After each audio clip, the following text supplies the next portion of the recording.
Welcome all Trash and Talk. Today we have a special guest come through, Supervisor Sanitation in New York that we work for, and also now a real estate mogul. Right? He's doing his thing. Richie Nichilo came in. Great conversation. Kurt, you need to wake up. Yeah, man. Give me 1 second, guys. Oh! Jesus. Woo! Got the smelling salts for this one, folks. Woo! All right, let's dig into it. Let's talk trash. Yeah.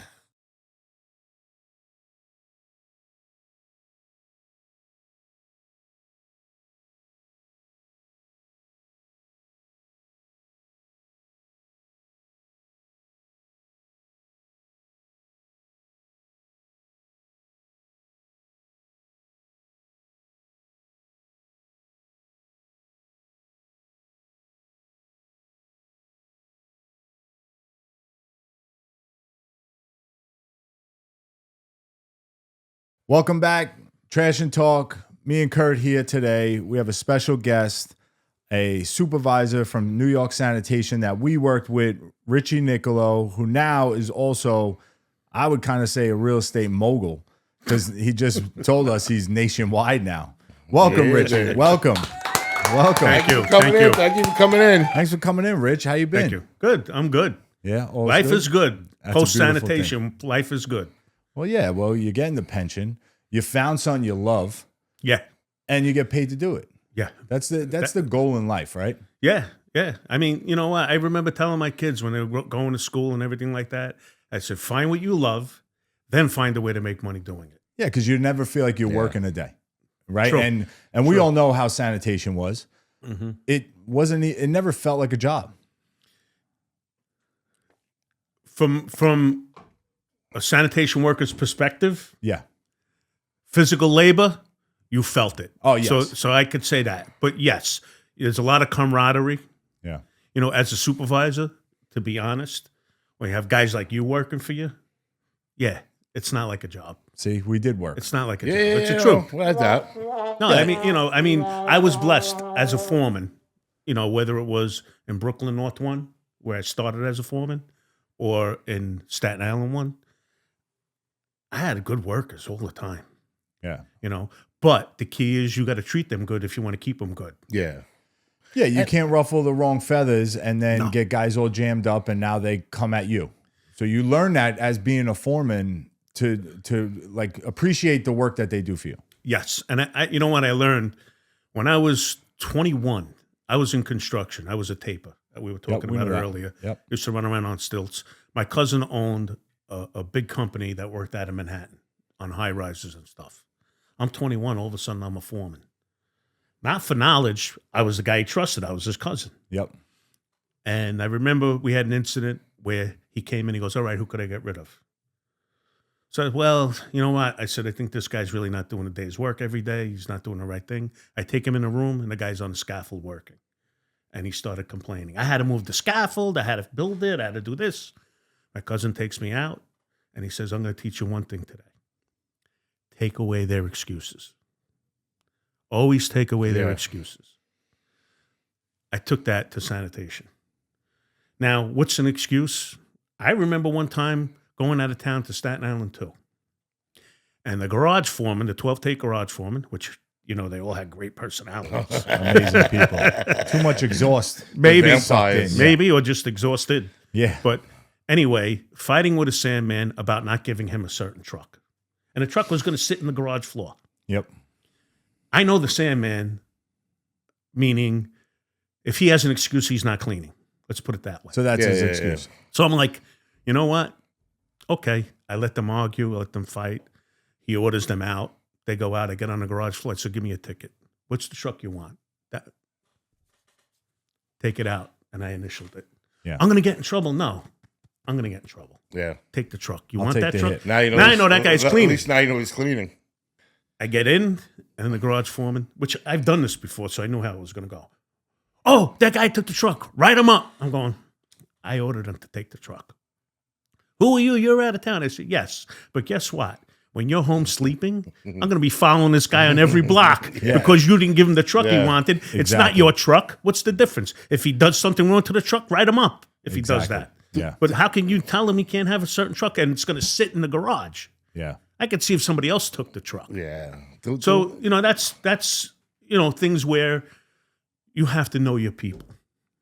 Yeah, but the one thing about that job, more than anything, is guys would lay down for the pettiest of issues. Yeah, stub your toe. Just the littlest thing would put a crinkle in their fucking paper, and they would have a heart failure. Now, to me, I felt like I was privileged because it was the easiest fucking job. I didn't have to think. All I had to do was run my ass off, throw shit in the truck, and I'm done. That's it. So why am I going to let one little stupid thing ruin my whole fucking day? Because you're true. only screwing yourself by staying out, correct? Yes, yes. That's the hardest So, thing in the world to me.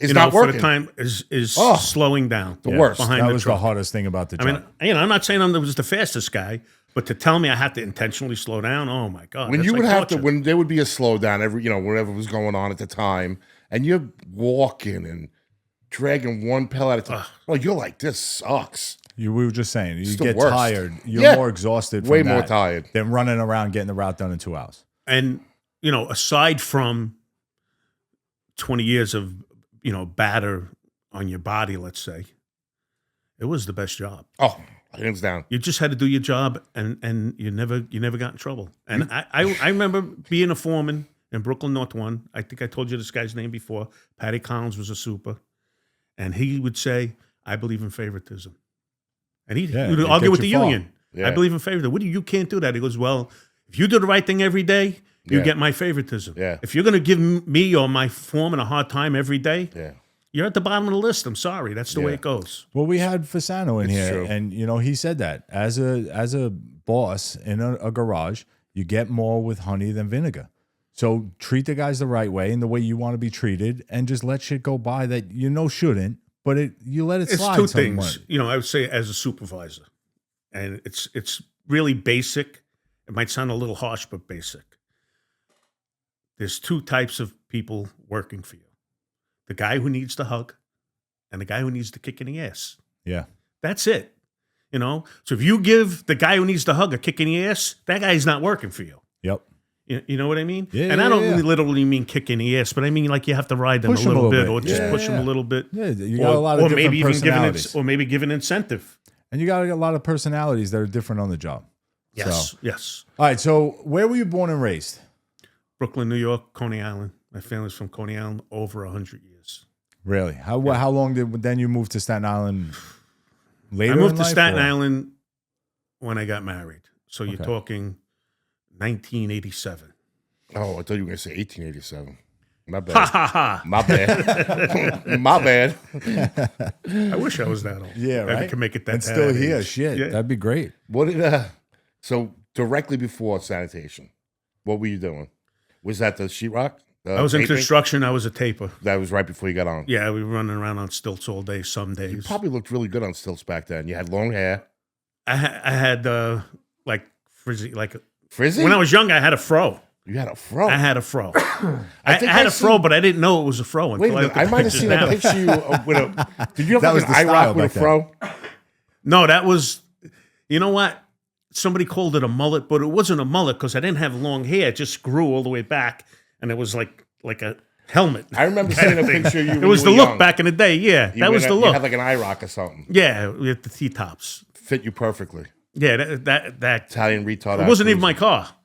It was my girlfriend's car. Well, it's even better. You don't have to pay for it. Yeah. So now you're taping, and I hate taping personally. I'm not a fan of it. I It wasn't was a an fan art. either. But we spoke about this when we were on the job. It's an art, right? Yeah. Doing that job. You It's- got to get the knack. Exactly. It's a feather touch. The Yeah. guys that do it are amazing at it. I'll say that much. And you were very good at it. But like, what now makes you look into getting on sanitation? Like, So was it the back? construction is a funny thing. For any day, for any reason, you could go to work and they say no work today. With You know? unions, yeah. So it's say it's the winter. I'm dealing with joint compound. I've been in houses with no heat that it freezes on the wall. as you're putting it on. Can't work with it. So you can't work. Oh, we don't have the heater. We ran out of propane. The material didn't come yet. Go home. Yeah. So you had that. That was one thing that was a big thing. The other thing was you get slow times. So it was starting to get slow. So Well, if they're not building in Manhattan, right? So the writing was on the wall. It was 1990. And I'm like, you know what?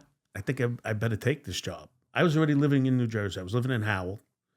And I get the call at my grandmother's house in Coney Island. They sent a letter there. And the list was frozen. So it's 6.5 years later.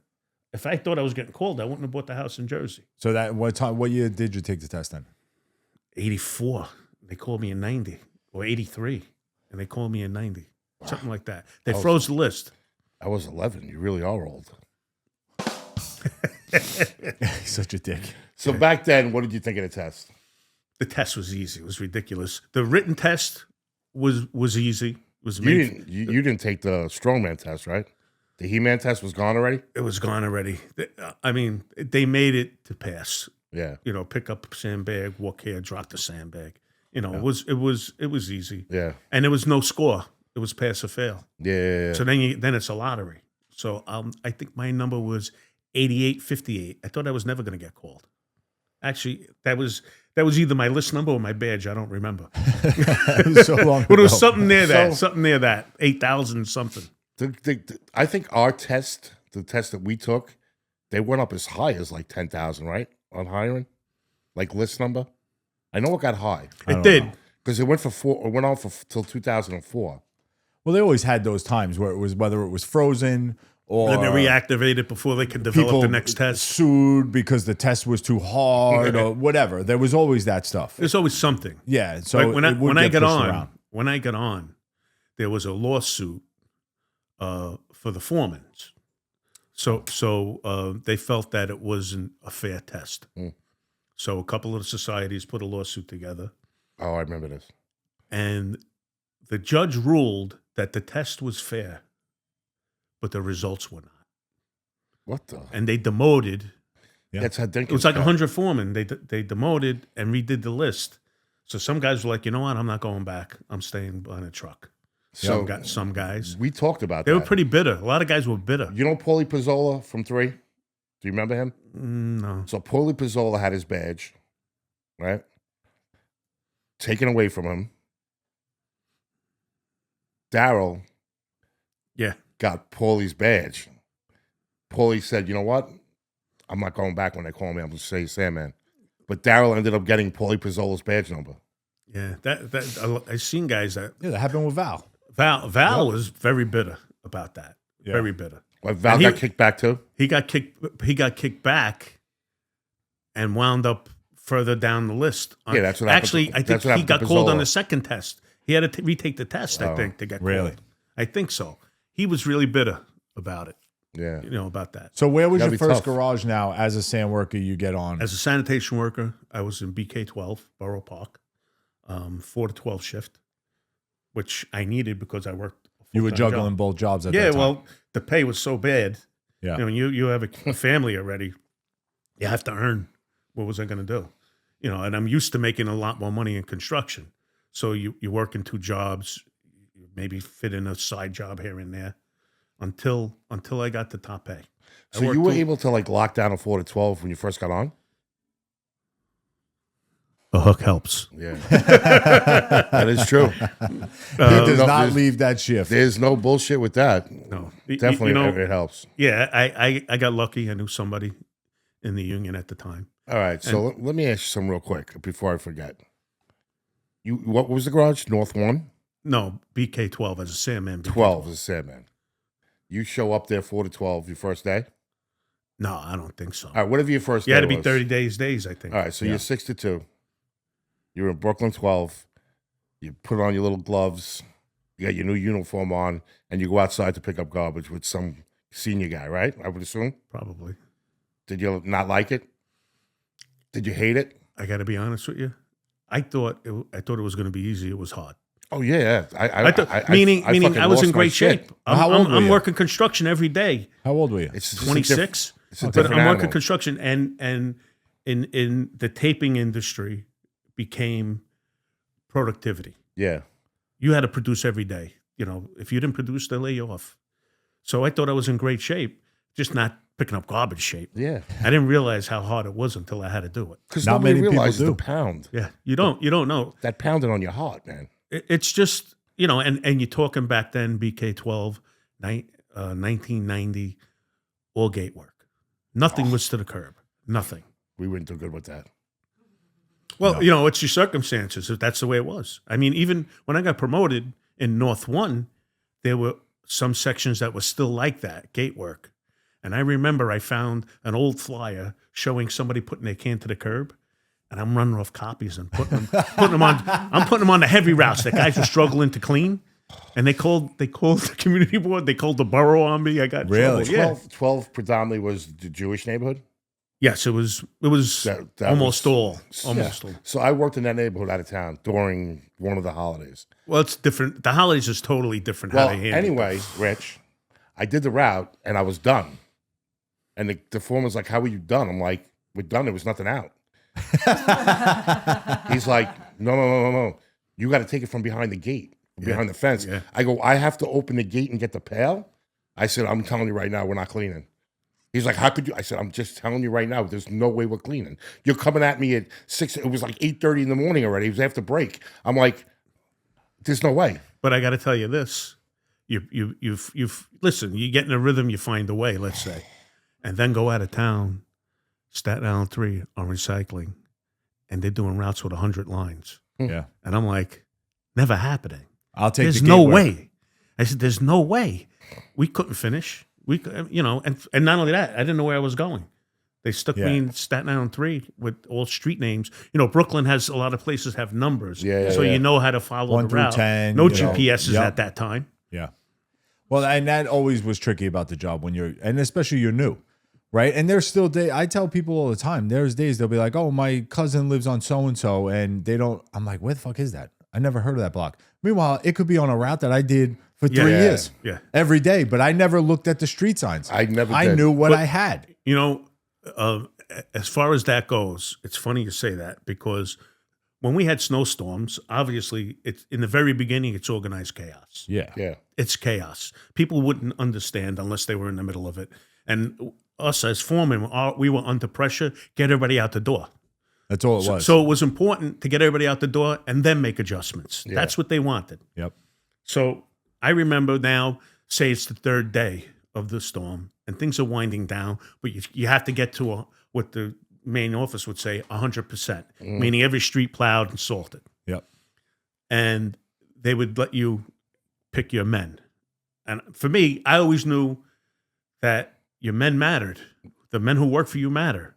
So I would say, you know what? If you're going to put me in 14 section, if they give me 3 guys, I want 3 14 section guys. And I'm going to tell you, here's the routes. Disregard them. I want you to do all Monday. Yep. All Monday, Thursday. I want you to do, and they all know the section. Yeah.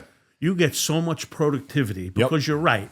The guy that has to stop and keep reading the route, you lose productivity. I remember Takes forever. at night, you know, and where, you know, some foremen don't understand that. Or the job's mentality from Manhattan was everybody should be able to do everybody's job, which is not true, Yeah.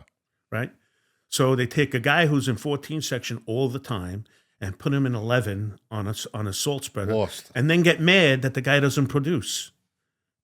And I'll go, I'll tell you what, give me that guy tomorrow. I'll put him in 14. And the guy finishes 4 routes. Yeah. So, you know, it's makes sense. understanding the men, It's understanding, you know, the task and the men that are doing the job. Not everybody thinks like that. Not every boss thinks like that on that No, job. no, of course not. I mean, you know, there's all different people, but you know what? Just like you said before, you make things work for you. Yeah. You know, the toughest assignment, somehow you find a way to make it work. Yeah. So as a foreman coming in every day, I wanted it to work for me. Yeah, you had to I mean, make your job easy. That's the best. You know, I mean, by the time scenario. you guys came around, I had a little bit of seniority, let's say. So, you know, guys would say, "You steal all the good men." No, I picked the best section to work in. Yeah. The men are going to come because the routes Yeah. are better. Yep. You know, men want to do recycling in 12. Yeah. Yeah. You know, not 11. No. It's that simple. 100%. So I have Yeah. the seniority to work in 12. I'm working in 12, and the good guys are going to go, "Oh, move me to 12." Not because of me. Yeah. It's Yeah. because of the routes. Val had easy days in that section, man. Well, we're not going to talk about Val in those sections because I made that. But anyway, and they still work. But so how many years did you do as a sand worker? 5. Okay. So you got to top pay as a sand worker pretty much. Yeah, as soon as I got to top pay, pretty much after that, I got promoted, which was good. I was in 1994. I hurt my back. I was supposed to go for surgery. Trying to think. Back then, if you hurt your back and you were out for your back, they didn't let you come back to work. Yeah. They made it really hard for you to come back to work. And by word of mouth, asking around, I wind up going to this surgeon in Manhattan, Patrick O'Leary was his name. He operated on the jets. He operated on Dennis Bird. Okay. So I'm like, oh, wow, he takes Yeah, you got low the eye good guy. coverage. He's the guy. You got the good guy. And after going to him for a while, going through all the processes, final visit, I go in and go, listen, you have so much improvement. Why don't you go back to work? I said, I can't unless you put it in writing. He put it in writing Really? that I could go back to work. I run right to the clinic the next day. I get resumed. Then comes the follow-up paperwork. And it says I shouldn't be behind the truck. But I'm already working. Yeah, I'm saying, like, what are they going to do? Could they tell me, no, go back sick? Yeah. Like, I'm already here. How could they do that? And then I got promoted, and thank God I never needed the surgery. Back is tricky, man. I was out for 14 months with that shit. Yeah, no, I mean, but back then, they made it almost impossible. The union tried to get me back to work, until that doctor put it in writing, which most wouldn't. Yeah. He said, he goes, your MRI warrant surgery. Go back to work. If it hurts you, call me up. We'll make the appointment. Yeah. And But thank we God I always got spoke promoted. about that we talk about that a lot with the clinic. Every time you wanted to go back to work and felt you could, they wouldn't put you back. Never. Yeah. But when you shouldn't have went back, they force you back. I remember one day I woke up with bad agita. And at some point you say, is it agita? Or is it am a I heart having issue? attack? Yeah. So I was in C category at the time. So I said, you know what? The order is you got to go to the clinic. I said, my appointment with the doctor was 2:00. Let me go to the clinic in the morning. I go to the clinic, they resume me. I said, I'm out for chest pains. How can you resume me? Yeah. So they hand me the resumption. I run right into the super's office at the time. I go, call an ambulance. I think I'm having a heart attack. He goes, no wonder why you think you're having a heart attack. Calm down. Why do you get so excited? I said, well, I came here. I want the right to see my doctor. That's all. Yeah. I said, you want me to come back tomorrow? I'm seeing my doctor this afternoon. I'll come back tomorrow. But how can you resume me back to work? Yeah, without me going to Call my an doctor. ambulance. If I'm back to work, call an ambulance because I'm not sure. Yeah. Yeah. I said, I need to be sure. So they call somebody in, shut the doors. I think it was this woman. She was like a high position in the clinic. And they said to me, if you're in C category, don't come here. I said, but the order says to come here. Yeah. If you come here, you're getting resumed no matter what. Yeah. They want you That back was on their the street. stance Yeah, at the that's time. crazy. So I said, well, she goes, just get a letter from your doctor saying you can't travel. Yeah. And basically that's what I had to do. They gave me one day. I had to be back the next day. That's insanity. And I wound up having, believe it or not, a virus around my heart because Really? I wasn't going sick and I was going to work every night, 12 to 8. And it got worse. Yeah. And I remember 3 months, they're telling me I got to come back. I want to come back. They wouldn't let me back. Yeah. Like you said. Crazy, bro. The doctor It's said I nuts. could come back. They wouldn't let me back. No, we have to send you to our doctor now. I said, No, yeah, exactly. And you almost had to fight and argue with these people, like threaten them with lawyers and everything else. Meanwhile, you just say it, but it's like it just didn't make sense sometimes. well, Like if you hurt, you hurt. But I Yeah. get it. Guys were taking advantage of it. Yeah. I but totally if get you, it. If you're outside doctor, especially like I had something with my heart. I went into AFib, so they made a big fucking deal about it, the job. My heart specialist was like, you can go back to work. and they wouldn't let. No, I had to go see these 2 quacks up in Midtown somewhere. And they send you to quacks. They don't send you to some They good sent me doctor. these 2 doctors. The doctor has all my paperwork from my heart specialist. He goes, oh, yeah, you're good to go. Your doctor said you could go back. You go back. I said, so why am I here? Well, there were certain things about some of those doctors down there, and Oh, everybody learns them. So you learn what you have to say if you do, want true. to stay out. It's so there true. was the one guy the old man. Shaky guy. The shaky guy. When he would write, his hand would shake all the time. He was the like, best. okay, so I was out with my back, just say, he's like, all right, take your shirt off, turn around. And he wouldn't even touch you. And that was the thing. Don't let him touch you and just say, ow. And I'd be like, ow. I'd be like, I didn't even touch you. Take another 3 weeks. And then you'd walk out. And everything was fine. But if he touched you and you said, ow, you could go back to work. But he wouldn't even put a hand on you. But that was the trick he was of in the getting rap. back. But think about it this way. Those people were doctors. If you were any kind of doctor, why would you work for the city? So, Making your base. do you know? Making your base. Yeah, they believe me, they weren't getting big Do money. you remember the young guy at the end of the hallway? Glasses, looked kind of like Italian.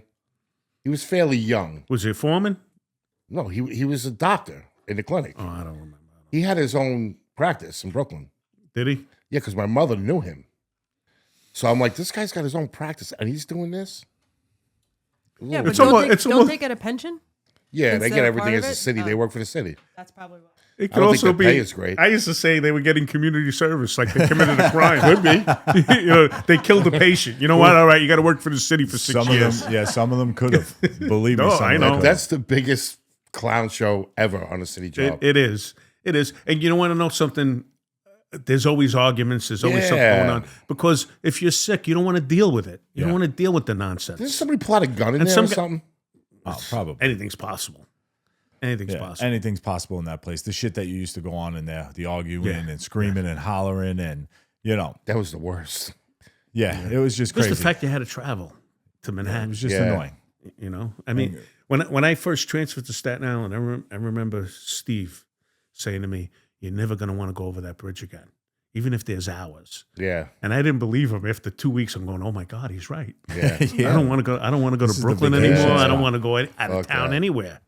So now, where did you start as then a supervisor?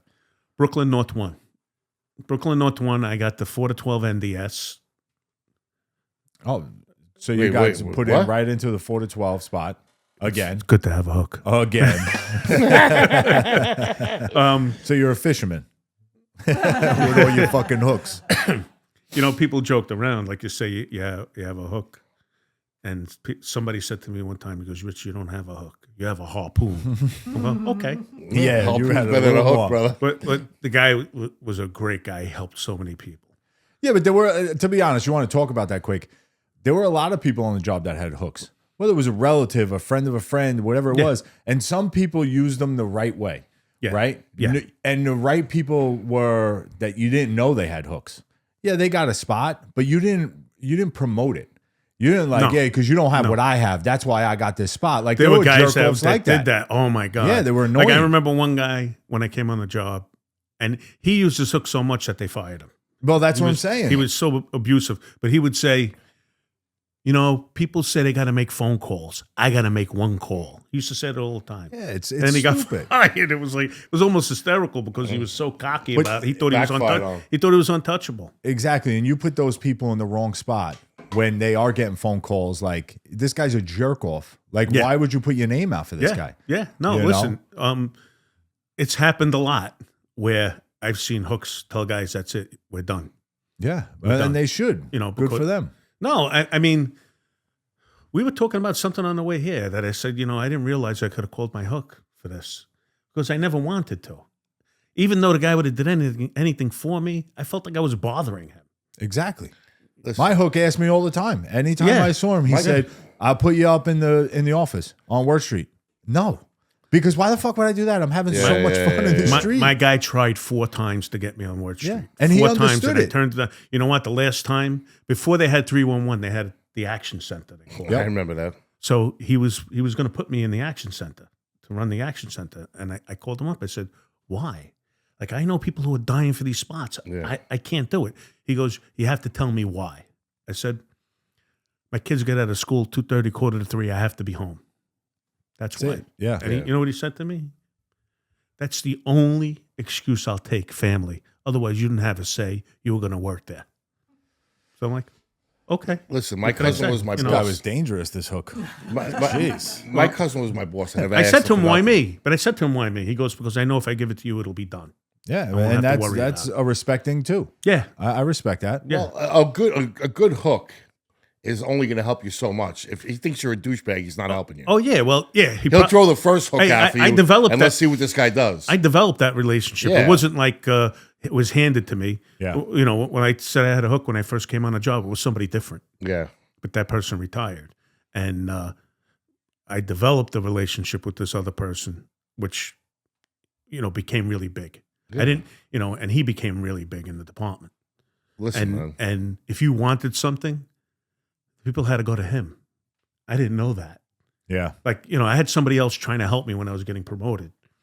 And my foreman took me on the side. He goes, "Why are you going to them?"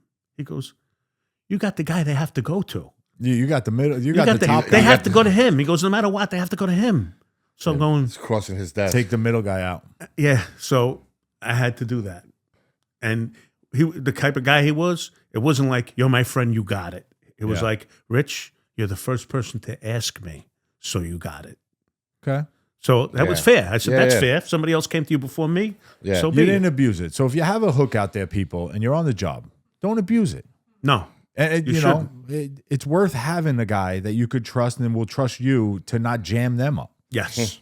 Yes. huge. And I would say that because I would think a lot of these guys that are in a position to help you, the last thing they want is to be embarrassed because they helped Yeah. you. Yeah. That's the worst Especially thing when you they're could a do. high up hook. You know Yeah. what I mean? Yeah. So what was it like going from a sandman to a supervisor? What was your day like as a supervisor? So it's funny because I worked 4 to 12 as a sandman, and sometimes I would help the foreman with the Okay. computer stuff and everything like that. So I thought, I'm promoted. This is a piece of cake. Yeah. And I'm going to tell you, I don't care who it is. When you first get promoted, you are 100% lost. Really? Lost. Because you're out in the street chasing trucks. Then you got to do paperwork that you're not familiar with. You know, it takes time. You have to think. And then, you know, you're at a point where I got promoted to a garage where I didn't know anybody. So now the men are going to test you. They don't know you. Yeah. So they're going to test you. They want to make sure you're not a rat. Yep. That was the biggest thing. I remember when I was getting promoted and having a conversation with my father. I said, "How do I take this job and not be a rat?" You know, I said, he goes, "Guys have to do their job. That's all." Yeah. That's Don't basically expect it. something that you wouldn't do yourself, right? And that More was reality. big. That was big for me. That was big for me. I remember I'm in North One, and whatever reason the guy wasn't happy with the route he had, whatever it was, he slammed the door on the truck and all the mirrors broke. And heat of the moment, I said, "That's it. You got it." Meaning he's getting written up. Yeah. Yep. I go back to the office. He goes on a route, and I'm going, I think I did that when I was a sandman. I got mad at the foreman. I slammed Yeah, the doors the and I mirrors broke all the broke. mirrors. Yeah, because they And I didn't sit get right against banged. the- How could I bang him? Yeah. So I had to let it go. I Yeah. said, "No, I can't bang," you know. And the other thing is, sometimes things happen in the heat of the moment. Of course. You know, we're all, Yeah. you could wake up the everybody's wrong human. way. You're Yeah. human. You know, as long as it wasn't personal, tomorrow's a new day. Yeah. If you're going to walk around holding grudges, it's going to be a long 20-something years. And some guys did. Yeah, no, I know. But me and him were very much alike in the sense of if I knew I was doing something wrong and I got jammed for it, rolled the dice, I never got mad at the supervisor for it because it was I agree. had. I put myself out there, right? So I'll take the hit. But just remember, I do a lot of good things for you too. And then there's a chance for you to look the other way. We could work together. But I know when I did, like Patty Agnes. One day I remember telling him, "Just fucking bang me, Patty. I'm giving back work, whatever." He's running. I said, "Just bang me." Motherfucker, he banged me. I was like, holy shit. But I knew I was fucking around. I was giving back work purposely. And I told him to bang me, and he banged me. I was in a position. But I never got mad. I was in a position where I'm sanding with the super, and I got a sandman telling me I'm not doing it. Like, you put me in a bad spot. That's a bad spot. I'm in front of the super. You can't tell me you're not doing it. And I carpooled with the guy. You know, with a bunch of us, we carpooled together.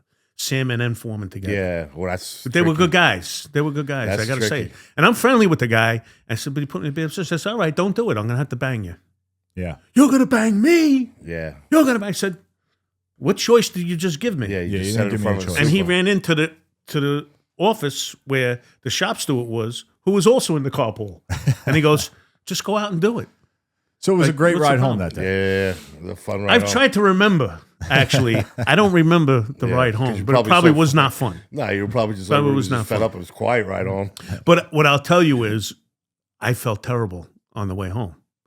And I'm saying to myself, you know, all right, he was wrong how he handled it. Yeah. But I'm saying, this isn't me. I like the guy. Why'd I you know, talk to him the way I did? Well, Put him in his Heat of place the that way. moment. Things happen. And also, No, you but I gotta really be- should have said, come here, let's go talk a minute. You also Yeah, got to You know, protect not to do it in yourself front of the super. Yeah. When you somebody know? says something in front of the super, you got to protect yourself. Yeah.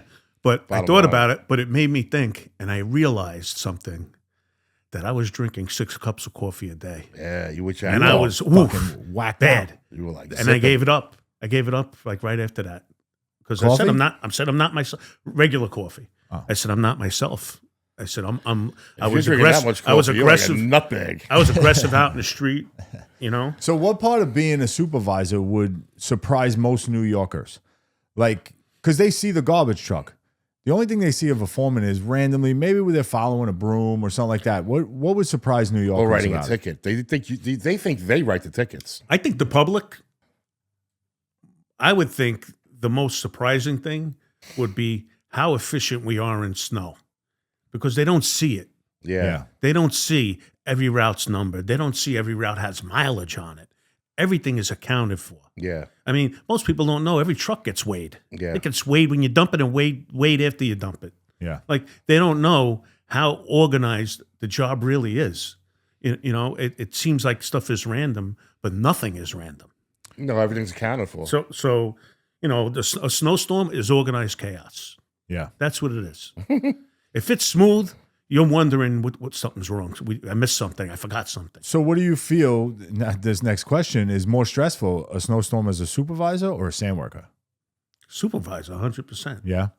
A sand worker, you're stressed over the hours. Yep. You know, because if you're in the truck or spreader, whatever, you're tired. You're still responsible. You got to be careful. Yeah. And everybody who's been out there knows it takes one slip in judgment and you're flying through an intersection. Mm-hmm. Yeah. I remember as a sandman flying across 65th Street, like waiting to get hit by somebody. Yeah. You know, I came off the hill and I couldn't stop. So That's that I think it's in that respect, it's probably harder for a sandman. Supervisors, you got to do your job. That's all. You got to do your job. You got to be on top of everything. So if you have an issue, it's not the problem of having an issue. It's the problem of not being able to explain it. And solve the issue. No, like I had an issue in 12 section overnight. Mm. One of the bosses was in at night, right? I'm 7 to 7. They stayed till midnight. And you guys would know about this because you did this route a lot. Route 9, which was Borough Hall. Okay? So in the beginning of a storm, you're falling behind. Nicholas, streets like that need help. Well, so yeah. they pull the Holster, which is supposed to be doing tertiary routes, Yep. to help. And they never pull him off. That guy goes home at 12, right? 12:30. Yep. I realize what's going on. I said, guys, get to your route. They don't need help anymore. Go to your route. So they leave out maybe 4 or 5 dead ends in the hills in 12. Oof. Chiefs come in the morning. Now they're screaming, why is it not done? I tell the super, listen, because usually you give the next shift, this is Yeah. what's left out, go take Yeah. care of it. Yep. And the super said to me, it's your shift, you handle it. I'm like, but I'm going home. Yeah. You know, there's no possible way Yeah, it yeah. could get done. And they're talking about 4 or 5 dead ends. Now they want to meet me in the street. And I'm explaining to them, I know it's not done. Yeah. Somebody's going to have to get it on a day shift. And it ends there. I didn't give the guy up. He's standing next to the borough super while they're trying to find me guilty of something. Yeah. And then down the road, this super thinks I have a beef with him. He was actually in the borough. It was higher than the super. And he says, come to the borough. I said, no. He goes, well, I'm coming to the district. Good, okay. He comes to the district. We go inside Corey's office by ourselves. And he rambles on for about 5 minutes about he don't have anything against me. And I said to him, I didn't think you did. That's why I didn't come to the office. He goes, oh, okay. And he goes to walk out. I said, no, we're not leaving yet. Yeah. I said, remember that incident with those dead ends? That was your fault. Yeah. You pulled my spreader, and I didn't rat you out. Even when you stood next to the borough super accusing me of stuff, I didn't rat you out. I took it. Yeah. And the guy was a good guy. He goes, you know what? Anything you need, let me know. And Ralphie Reed? No. Ralphie Reed. It wasn't Ralph. Ralphie Reed would take It wasn't accountability. Ralph. Yeah, Ralph would have. I did. You know. Yeah. I No. think it was the moment. It wasn't even somebody trying to cover anything up. It was the moment. I think he didn't even remember that he did it. I think be that honest. I do believe like it on both ends. It is tough. It's tough for foremen and sand workers. You know, we're dealing with the streets, of course. We're dealing with the public. We see everybody. You guys are dealing with getting it done so that the borough sees that it's done. So you guys have it's just a different stress because you're gonna have people now probably go back like, oh, this guy, you know, foreman sit in a car all day. They're not driving around. Blah blah blah. So I get it because it's just different stresses. We're both stressed the fuck out. Well, the thing is, again, as a supervisor, you're really counting on your men. That if there's a problem, they're going to tell you. But you said it as a supervisor. I would take the guys that I knew the area. Why would I take guys from a different section? Or nowadays, you're getting guys from Bronx, Queens, Manhattan that that was never tough. been on Staten Island. That was tough. And we were all street names, so you it's- can't find where you are. No GPSs at the time. No, and I've seen was tough. supervisors go up to guys, and it's the right thing to do. Hey, you know anybody? You ever been on Staten Island? Like you're asking before, instead of just handing an out of towner a card and saying, "Here, do this route." They look at that like I would do gibberish. that when they sent me to different agencies, like DOT would come with the cut downs and everything. I would say, you idiot, I know Rosebank. Here you go. Yeah, You're where going do to you live? Rosebank. Exactly. it. It You know, makes sense. And that's what I would do. Even I remember one time when we had the snow trailer, and it's the first day of collection, and everybody's fighting to get in to pick their routes. Yeah. And I had a form, and I said, And stand Gus by the was door. losing his shit. I said, stand by the door. Well, the thing was, I was mostly days, so I knew everybody where they worked. Yep. So I said to its foreman, stand by the door, don't let anybody in. Nobody picks their route tonight. But I put everybody on their route. I knew their routes. Yeah. So when the guys were getting their routes, they're going, oh, great. Like they were stressed out. That And I doesn't go, always "Oh." work out like that. No, but I knew, like I said, Sometimes again, guys don't want to do their day route. well, the whole thing is this. If you do it that way, the men are going to perform. Because Yeah, you made them on the comfortable whole, with their yeah. day. You know, oh, good. Thank God. I'm in 12. Thank God. You know, you're worried, what are they going to do? Send me to 11? I got to pick up somebody's mess or one of those heavy routes in 13? And I know nothing about it. That's what I'm saying. So I put people where they're going to do the best job they can. That's what I used to try and do anyway. Of course. So you're talking about covering trucks, right? All this stuff. When you first got made a supervisor, how many trucks did you have to cover compared to when you retired? Did the 6. number jump? Yes. It changed when Bloomberg hired this guy, Goldsmith, I think his name was, as a deputy From mayor. BK12. No, the guy was from Indiana or something. Oh, all right. And he made him a deputy mayor. You sure he wasn't from BK12? No, it was a guy from Indiana. It's over your head. Oh, It's all right. sorry. Now you got it, right? Now you got it. Yeah. No. But this guy decided that we were going to watch 12 trucks instead of 6. Whew. Out of And- nowhere, went from 6 to 12? 6 to 12. And we a lot the of thing trucks to follow. we had great ammunition. They just didn't want to hear it. Yeah. Which 'cause was didn't you guys every go route has after them? mileage on it. So I said, okay, 6 routes could be roughly 60 miles, something like that. Yeah. You know, Yeah. maybe a little less. You give me 12 routes, you're telling me I got to drive 100 miles to check. My job is to check every street, make sure the garbage is picked Yeah. up, make sure it's clean, make Yeah. sure there's not something that has to get No cleaned spillage. up. Yeah, spillage or even a dump out. Somebody dumped stuff in the street. That was your job. And when they gave us 12 trucks, it took away quality control. Because now I'm working on a Monday, Yeah. a few trucks in Mariners Harbor and a few trucks in Rosebank. How can I be both places at once? Yep. So it became That's a drive, bro. But I have to tell you, because of the relationship I had with the men, most guys told me, Rich, I'll call you if there's a problem. Yeah. Because I couldn't. There's no way I could possibly find 12 trucks. No, wasn't there On a a shift. lawsuit? Didn't they bring that to like a court and all that and try to go after it They tried. I don't know what happened after I left. Yeah. But I don't think they won. Well, listen, you definitely lost quality control. You Yeah. definitely, meaning you knew your section. You rode the whole section. You knew if there was a mattress dumped on the corner, you could take care of it. What basket might be overflowing. Yeah. Stuff like that. So that kind of ended when they did the 12 trucks, because now you couldn't possibly cover the area. Like our argument was, And they 12 took trucks. your sections from what you you too, want me to didn't do? they? You want me to run lights? I'm going to hurt somebody in the street. I'm going to There's run not somebody enough over. time in the That's day. what they sued about. What? When they took your sections away from you, right? And they made you use, I forget what they changed the name Sectors, to. I think they Sectors. called it. Yeah. That's the lawsuit you're talking about. I don't know. I remember there was Yeah, a because lawsuit. like if he was a 12 sections foreman, they took that all away from them. They didn't have that. They just covered a sector, which was up until that number they hit. Yeah. So they weren't. But to make I think this was to keep supervisors happy who had seniority. They didn't do it that way. So, like I said, one day you wound up with trucks in 14 section in the harbor and trucks in Rosebank, because they didn't want to make, let's say, if Val had seniority, take Steve's trucks, and now Steve gets bounced around. Yeah. yeah. So they tried to make it work For everyone. Yeah. for everyone. But you want to know something? It's a tough sell. I remember being in the harbor, and we get a call.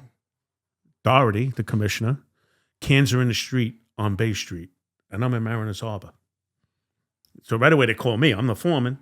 What's going on, supervisor? I said, I don't know. I'm going to have to go there. Give me a half hour. So I get there. It's on Bay Street, and it was a stop that there was always a lot of cans. Yeah. And they're all in the street. Not in the middle of the street, but at the curb in the street. Yep. So I'm sitting there, I'm going, and I know who the guy was on the truck. And I'm saying, these guys are on the way to the dump already. Yeah. So I'm like, if I don't move these cans, it's going to be an hour and a half before I can order them to come back. But the order from Doherty was, supervisor, you do not touch those cans. You're So not, now you're not you a think he's sanitation worker hiding in the anymore. weeds somewhere. I got out of the car and moved the cans. Yeah. And guess what? Doherty's coming back from Borough Hall. He caught me. He gets out of the car. What are you doing, supervisor? I said, Commissioner, these guys are at the dump. I said, if we wait for them, it's an hour and a half. Yeah. I don't think that looks good for the department. So I Yeah, figured yeah. I'd put them back at the curb. As the other thing is, there's a school right there. I don't know if kids kicked them in the street or not, these cans. We don't know. Yeah. I said, Yeah. but the guys are done, and they're on their way to the dump. And he shook my hand, and that was it. That's all he ever wanted was an answer. Yeah. He was always Yeah. he needed an He answer. was fair. He was just fair. wanted an answer. I came across him a few times. He was always fair. And even, I remember it was a funeral for somebody in the garage. I don't remember if it was Staten Island or Brooklyn. And I didn't have a dress uniform on. They want you to be in a dress uniform to go to a funeral Yep. or a wake. And I had the hat, but that's it. And he comes walking out. I'm the only guy in a regular uniform. He walks up to me, shakes my hand, and he punches me in my arm. I respected him for that. Yeah. I'm like, you know what? He could say, you know what? You're getting written up, supervisor. Yeah. He was just like, I said, I'll take it. He's like, you I'll take jackass. it. I said, basically. well, for me, I'm like, I'm not respecting this person who passed. I'm Yeah. going. You can't tell me I'm not going. Exactly. I never had anything really bad with him. No, I'll tell you a story. When I first came on the job, there was a big storm, and houses were washing away at Seagate in Brooklyn. They make a bunch of guys report there were cut downs. Really, they were sending us to get loads of sand. But before they assigned us to anything, we were all hanging around, and there was a part of the area where the sidewalk fell like 6 feet. And the National Guard is in there getting hit with waves, putting sandbags. And we're all looking at each other going, I ain't going down there. I'm going to get washed away. I ain't going down there. And all of a sudden, out of nowhere, comes Doherty in a pair of shorts and flip-flops, and he dove right in the hole. I'm like, holy crap, I got to do it. If he did it, he's the commissioner. I got to do it. Yeah, holy shit. And we made like a chain, doing Really? the sandbags. And then they sent us to do loads, and they were dumping like full buckets to try and help, like on the part of Seagate where you're facing the Verrazano Bridge. Okay. And I remember the water was almost over the tires of the machine, and dumping buckets, and it get washed away in one wave, the whole bucket, like it didn't That's happen. crazy. Just Yeah, it was disappearing. crazy. So what separates in your eyes a good supervisor from a bad one? So bad I don't want to use the word bad, but I would say for me, what worked for me is you got to have a relationship with your men. Yeah. You know how they used to say if you were a bad sandman, you made you a bad supervisor. It's usually true. Yeah. Well, that's more It's your usually habits, your bad habits, right? Well, for Being me, late, for me, like I told you when we started this, I knew behind the truck was hard, yeah, so I never forgot that. yeah, You know, so again, that's number one. Number two, I mess with you, you don't clean. It's Yeah. that simple. yeah. So do I want to have a hard day or an easy day? That's how I looked at it. Do I want to have a good day or a bad day? And guess what? Things come up during the course of the day that you might have to do. And if I'm chasing trucks because I gave them a hard time in the morning, I don't have the time to do that stuff too, Yeah. whatever it might be. So, Yeah. I mean, don't get me wrong. Towards the end, I had it so good that it looked like I didn't do anything. Oh yeah. every okay. day. I'll attest to that. See? See? No, but it's then true. Again, I don't think I did much either. Did the job change your view of people and/or the city? Like, did you look at things differently? How people were before you got on a city job, picking up garbage, and as a supervisor? I'm gonna say as a supervisor, no. But when I first came on the job as a sandman, maybe a little bit, because when I came on in 1990, the job was loaded with all Vietnam era guys. Okay, A lot of them were crazy. yeah, I mean, crazy. You know, there was still some because we got on. because of the way it was, and there were so many. A lot of the rules were relaxed. Otherwise, nothing would get done. Yeah, You know, you couldn't be that hard ass boss. I don't think, yeah. unless you're ready to roll around on the floor every day. You know, I know- back then you could you could fight each other. Nobody's getting in trouble. Yeah, I know know, my old stuff like garage that. was No fucked up like cameras, no that. nothing. No, yeah. So it was different. The job was way different. But what about the way you looked at people? Not the guys you work with. I'm gonna like say- as a sanitation when you were garbage and picking up garbage. Did you feel like people looked at us like, well, like? Oh, you mean people, not Yeah, people no, on a no, job? no, You mean people on a job. The So- way you generally looked at people So and the city as a whole too. I'm gonna say people looked, because of where I worked, people looked down on us. Yeah, without a doubt. I 100%. really, I'm gonna say no. I didn't. I don't didn't think change the way I looked. we at didn't people. get recognition until recently when people started finding out how much money we make. Because for the longest time, people didn't know. Yeah, but I mean, I'm sure there was a reel a couple of weeks ago on TikTok where it was a family celebrating that the daughter met a sanitation guy. Yeah. And you get- No, that's- like in other words, that's- yeah. because I mean, let's face it, you're making more than a guy working construction, Yeah. Yeah, and that And used to be steady. a money job back Yeah. in the day. Yeah. You know, so that's why guys who would complain about the union, without the union, I don't know what you guys would be making. Any of us. That's what we the would one have been thing they were making. great for in that sense. In the I mean, beginning, you know, before, you know. yeah. I never really needed them to get out of trouble or anything like that. But No, when it you- came down to fighting, I gotta say he and everybody else was getting zeros. Every other agency was getting zeros. Yeah. During COVID, they got money. Like it's like, how the hell is Harry pulling this off? There's so many things that the public doesn't know. You know, the truck money. Yeah. The truck money and how you guys got truck money. The reason why. Yeah, we You know, talked you about absorbed that last week. you absorbed the job. You absorbed one whole job. And think about this. Same thing Let's with say the the rope. salary, let's say starting salary is 70,000, whatever it is. Back Yeah. then it was 30 or 23. I don't even Yeah, yeah, remember. But it's also the benefits that Yeah. cost money. So you know, that being said, you know, it really You cut the manpower down, it cut the manpower down. and then but they did it with Roro. you're saving a man on every route. Yeah, So that truck money is part of the savings from that man. How that was many part of the people are on contract. the job right now? 7,000. I don't know. So 6,000. Cut it a third. If it was still to the day 3-man truck, and it happened Oh today, Yeah. you cut a third. yeah. It's a lot. It's a lot of benefits that But they we got away with never, not paying but for. even being on the job, I never took into account like till later that every raise we got, the 2%, the 3%, the 5%, Mm-hmm. it counted for everything got that raise. So we're thinking in our brains, oh, I got a 5% raise on just say making 30,000. That's you got mere truck pittance. money, everything, But it was dump money. 5% on night diff. It was 5% on the dump money. It was 5% on the truck money. It was 5% on. I remember everything. we got when we got a big raise. I forgot what it was, or maybe it was something retroactive. Giuliani was the best. Yeah, and I also was nights, so I started nights. So I was like, automatically, I'm getting say whatever it was, a 4% raise or 5% raise plus 10%. Yep. So I'm like, wow. I said, Yeah. you know, and the smart thing to do, anybody who's on a job now, always take a percentage and put it in your 401k Yeah, buddy. or your Roth. Yeah, your Yeah. 457 or your Roth. In the end, it adds up. Or So I'm multiple gonna say- family dwelling that you could rent Indeed. out. So what's the funniest thing that happened on a route being a supervisor? I got one. So what's the Funny? Yeah, I got a good story. As a supervisor, Yeah.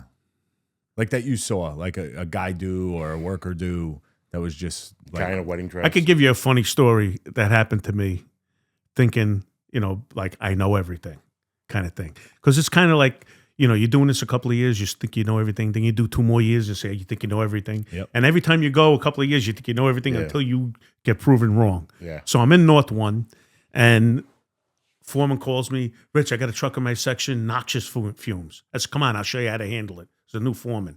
We get there, and the hopper's open.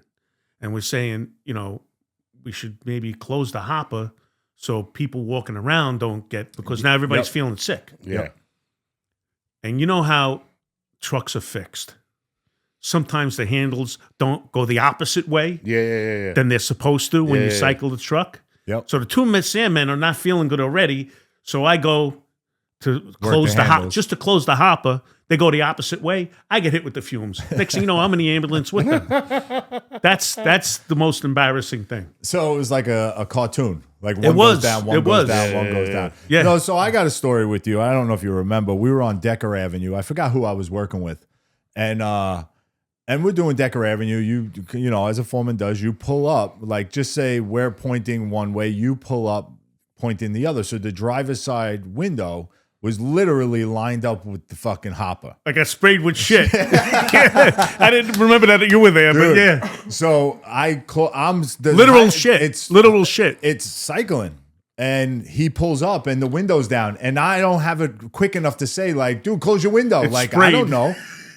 You got hit with Dog shit? shit flew inside Into the car? interior Not of the so car. much in the car, all over the window, dripping. I think I got a little on my neck. It was gross. It I just drove, was I simultaneous. drove straight home and changed. Took a shower and It's a changed. nice gift from Wayne, huh? No, it wasn't like it I wasn't did it like, intentional. oh, I know. fuck Richie. He happened to be pulling up at that same point where it just hit that come up and it poof explodes. And oh my God, I remember it was all on the side of the car. Yeah. I was like, oh my God, Richie. And he just drove away. He didn't even say anything. He just listen, I fucking remember drove like, away. as a Sandman, it seemed because I was 4 to 12 and I was a junior guy, there was always something I was in a jam over. Yeah. Like not literal like you're in trouble, but silly stuff. I remember being out of town and we're doing cut down loads from Household right up the hill in Southwest in BK11. And you run up, you dump the truck. Now, certain cut downs, you're dumping everything from inside. Yep. And the tailgate swings as the garbage falls out and then slams shut. Mhm. So I hear the slam. I say, okay, it's empty. Lower the body. And all of a sudden, I'm lowering it. And, you know, the cab has the overhang. Mm-hmm. I'm lowering the body, and all of a sudden, the cab's getting crushed with me in it. I'm like, what the hell? I jump out. And the top is like this now. The very top, that overhang. So Yep. it's crushing where I'm sitting. I'm like, what the hell happened here? What the hell? Now, happened right? here? So now I got to drive the truck down. I tell the supervisor. He's going, right away, somebody's getting banged for this. This is, all this crazy stuff. I'm going, Yes. for what? He's You going, idiot, you dumped the truck. I said, yes, from inside. If there's a problem outside, I can't see. This Yeah. particular truck, you dumped from sitting in the truck. I heard the slam. I'm thinking it's the tailgate. I guess I hit the roof. It shouldn't be. Why does this truck go that high? Yeah. So they call the city super down. I mean, the night borough super, he comes down because the borough's upstairs in 11. They're talking about me getting time. oh, this is bad. Oh, 10 days, this many days. They go, well, if you were in a truck, you're going to have to say, where was the guy on the tipping floor? And the guy that was supposed to be on the tipping floor just transferred there from my garage. And I worked with him. I said, what do you mean? He goes, well, you know, if you say he wasn't where he was supposed to be, then he's going to get it, not you. I said, I don't care if I get 30 days. I'm not ratting anybody out. There's no way. So they go, well, then this. I said, get ready. You're going to have to take a drug test. Yeah, pass. I said, I'm clean. I don't care. So they call safety. Safety goes, looks at the truck. He comes back. He goes, I'm going to say it's a bad weld because it happened once before with the same truck. And that's the thing. And I remembered this because I seen other guys do it. I said, wait a minute. What truck number is that? It was on loan from our garage, and it happened once before. And you know what the guy said? Their statement? An alien hit us. An alien ship hit us when it happened the first time. So I'm telling, when the night Borough Super's telling me I'm getting a rocket, I said to him, me? It was down for this. If anybody's got to get a rocket, it's got to be the mechanics for not fixing it. Yeah. I said, I hit the roof. How could that piston go that high that I hit the roof? Something's wrong. So, but thank God the safety was like, nah, it's a bad weld. And Or that it was was an it. alien. Could Or have it been was an an alien. alien. Well, in my case, it wasn't, but the first time it might have been. Because these guys put it in writing and they swore to it. They never, that's what I'm saying. That's the crazy part about the job. Like the You had to stories. write- oh my God. No, I mean, we can't even think of all the stories of, Nope. of every day, you know, What and goes on. even good stuff, like stuff we could laugh about. Yeah. Listen, you know? and you had to know. Listen, you treated everybody the same, right? I was always good with mechanics because I knew they could get my back in situations like that. Yeah. You know, I had a guy. I when I was in Manhattan, still, I was friends with the mechanics. The fucking gas pedal was getting stuck. What the fuck is going on? And there was the wrong bolt. Well, it turns out I hit a fucking car, and I came out and I blamed it on the bolt. And the guy's like, "Yeah, whoever put that in is wrong." Yeah. And that was it. And I didn't get anything. They didn't drug test me. They didn't do nothing. Well, at the end of the day, if you do good by people, Yeah, I think they look out for it you. comes back. Listen, I got a call 2 weeks ago from a guy who was a mechanic in Brooklyn North. I didn't speak to the guy, I don't know how many years. Rich, my neighbor's thinking about selling his house. And he calls me, I'm walking in his house right now. And he puts him on the phone with me. I'm like, you know what? But I remember I always took the time to hang out and bullshit with that guy. Yeah. And now he he's didn't getting his forget that. business in the end. Yeah. So, you know, it goes a long way. Yep. You know, you can't wake up in the morning looking for trouble. Well, some people You're going to do. be miserable. guys do But all that if you want to be miserable, then you could be there. Some people do. Rich, how much pressure on politics goes into managing a crew of guys on sanitation? Well, you know what they say, always shit rolls downhill. Yeah. It doesn't really touch the men. It stops at the foreman. Okay. So for me, again, I was a foreman 19 years. Yeah. Supervisor, not allowed to say foreman anymore. Okay. So supervisor for 19 years. You learn, like I would always do preventative stuff in the morning so I would have a good day. Mhm. So, you know, or like again, if you're not going to clean for whatever reason, I just need to know. So I know what to, like you say, you always have to have an answer. So I need to know what to say, you know, and from the very beginning, like when I was in North One, we had recycling routes you could not finish. You just couldn't. Mhm. There was a lot of deadheading. The routes were heavy. You couldn't fit some of the routes on the truck. And they tell you, okay, you want extra trucks? You have to write a letter to Manhattan. But you can't say the routes are heavy. I go, but they don't fit on the truck. What, you know? Yeah. So I go, okay. So you have to find an alternative Way of writing excuse it. or reason. Yeah. So I'm going, okay, I'm in 13 section in Brooklyn 1. There are 3 or 4 on-off ramps to the highway in my section. Because of that, there's a lot of deadheading with the streets. I have lines on some routes that by the time they get around with the traffic and everything to get to the other side takes 20 minutes. Yeah. I said, so it's a Which challenge. is true. Yeah. I wrote the letter. We got a half a truck. You know, All right. it That's helped very a little rare. bit. That's better No, than no. nothing. You want to know something that happened that way? It even happened in Staten Island. I remember paper. They couldn't finish 13 section. And it was Donnie Delmar, and Holderman. Remember Holderman? Joel. Yeah, Joel. Joel. Good guys. Pig valve heart. But their thing was, we're going to work all day. And a pig valve. We're going to work all day. Yeah. If we could get done, we will get done. But they can't fit it. Now at the end of the shift, who's watching them work? The borough super and the snow super. And they questioned me. They called me to come there. What's the story with this truck? Why can't they? I said, Chief, look, they're struggling to get the route on now. They're Don't squeezing fit. the shit out of the blade. It don't fit. Yep. I said, you know what? After a while, I remember Tommy Zarcone coming to me and saying to me, you got to find a way to make these routes work.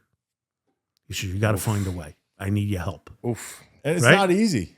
No, it wasn't. And that's where we started changing lines and Moving stuff shit like that, around and- moving it around. But without the half the truck, we wouldn't have cleaned anyway. And Yeah, even they that's gave you us a half guys. and 14. That's Staten Island 1. Like, I'm Yeah, from there. yeah. But the Staten Island guys 3 work. Staten No, it Island would 3 never. didn't It work like wouldn't that. work that way. No, you're right. Because You're right. I know guys that stayed out on routes for years, and they would never, that's that. Get back work. Yeah. Get Yeah, back but work. I feel like when I did it with Val, And when maybe I the was numbers don't justify it. I'm sorry. when I was the steward in 12, like me and Val sat there for weeks and worked on all the routes. Like, so if you don't have a guy in that section that's going to help also the recycling end, it's a dead spot. Yeah, me and Val did adjustments. I did adjustments in 13. Because it takes weeks. But I could still tell, like, it's sad, but I could literally drive down a block probably still to this day and be like, oh, on Tuesday it's got this many pails, and on Yeah. Friday it's got Yeah. this many. Because And sometimes you, if you have steady men I knew, and you know your crews, well, right? if you do the routes too. Yeah. You had Well, guys get- I mean, I didn't have that luxury of doing the routes. So No, but- I had to communicate with guys like you. No, but Yeah. you would get stewards that would become stewards, and they didn't do all the routes.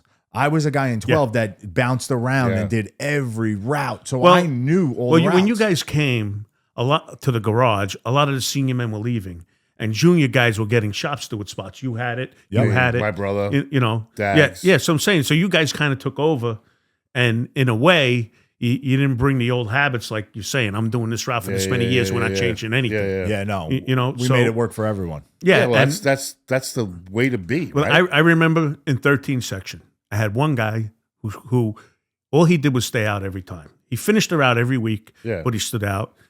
But he had like Ravenhurst, which was unbelievably heavy. Yeah. Okay.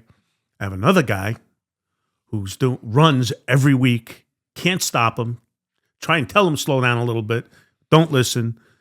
And he has the Monday dead end. Ice pops. He has the Monday dead end, which is a nightmare. Backing down that whole long dead end. A time killer for anybody looking to run. Yeah. So I said, you know what? You don't want to run it? You don't want to do that dead end anymore? I got to give you Ravenhurst. Oh my God, that's heavy. No way. I'm not doing that. Okay, keep the dead end. All right, I'll do Ravenhurst. And I get the guy that wants to stay out all day complaining about how heavy Ravenhurst is. Guess what? I took Ravenhurst away. You got to do the Monday dead end. He don't care. He's staying out all day anyway. Yeah. Yeah, he doesn't mind. And that's backing it. that Everybody's whole thing. happy. Now I just Yeah. made two crews happy, and that's it. That's what you got to do. You got to work with people. Yeah. So was there any ever thought, because you did 19 years as a supervisor, of becoming a super or no? Maybe in the very beginning, but no. No, you didn't No. want that. So like you talked about, the job is different in different zones, different boroughs. And when I was a new supervisor, I was in North 1.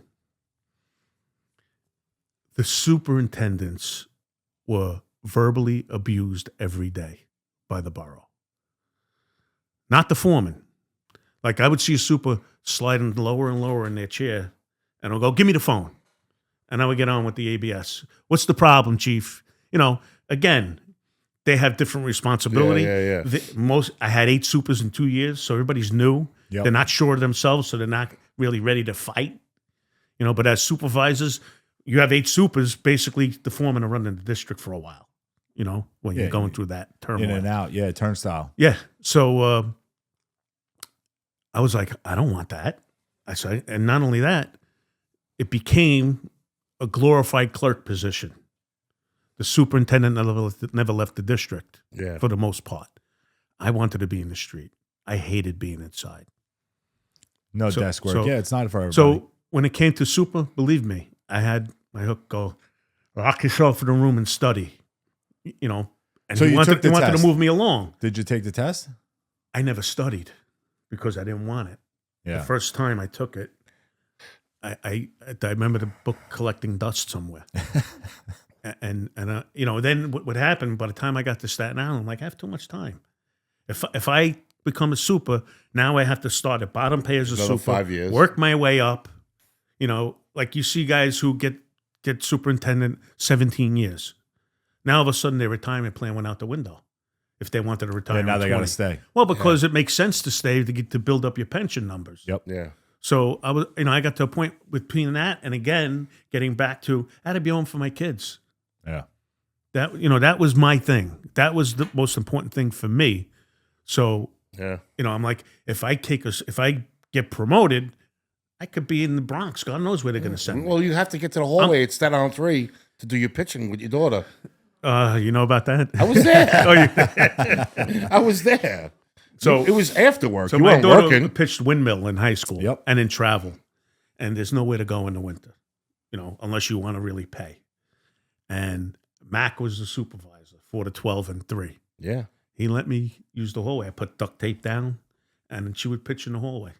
We would practice I'll never forget almost every night. The first time I seen her throwing seeds, I was like, what the hell's going on here? Yeah, She was good, man. yeah. She, you know what? She always played above her head. Okay. The one thing about her, my younger one was like a real athlete. She had a Division I offer without really hardly trying. Nice. And the one who really loved the sport and everything, she really didn't have the athleticism. Okay. Like I told her when she was young, if you love the sport, you better learn how to pitch. Because That's your Yeah. spot. Yeah. well, because she didn't have the athleticism of her younger sister. They were Yeah. born in the same year. Okay. So they were always on the same teams and everything like that. So it was a lot of fun. I mean, funny thing about life is you don't know the precious moments while you're going through them. Yeah. Like I would never give that up. All the time I was I just able to remember spend with seeing them. you there. Yeah. But that's great. That's the job working for you. Yeah. And that's what we try to tell people. Make Okay. it work for you. So how much time did you officially do? 24 years. I remember I was starting to get burnt out. And I was doing the real estate and I was starting to get a lot of business. Mhm. So I would find myself up 1:00 in the morning doing paperwork. I'm like, what am I doing here? Yeah. So between that, a couple of other things, and you know how people say you know when you know? Because people would say, what are you doing, 25? You're doing 30 years? Yep. I'm like, I don't know what I'm doing. Yeah. And for the last 6 months, I remember putting my socks on at 4:00 in the morning and going, this is not human. Especially like the cold days, And I remember walking in one day, I said to Dags, let me know when I could go. And I come back from lunch, he goes, today's your last day. I said, I need time. I said, I can't do today. Can't do it today. So the way things worked out, we said, let's do it next month. My close of business is my 50th birthday. That's a present to me. Awesome. That was nice. And that's what we did. nice. And we worked it out that way. So what's one word of advice that you would give a SAM worker that is thinking about taking the supervisor's test today? The test or the position? The Well, position. the test position, like, Well, the test, if you want to Day off. get the job, then, study. You should study. A lot of the societies help you with that. Like if the Colombians, whatever you're affiliated with, help with studying. it's for worth the test. $10. Yes, absolutely.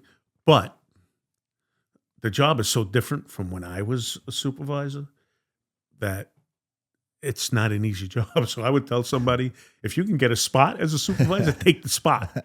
I think recently I had to tell somebody that. Like if you can get in Floyd Bennett Field, go there. Yeah. Yeah. Anything, because, in the street, there's so much more that you have to do that you could get in trouble for.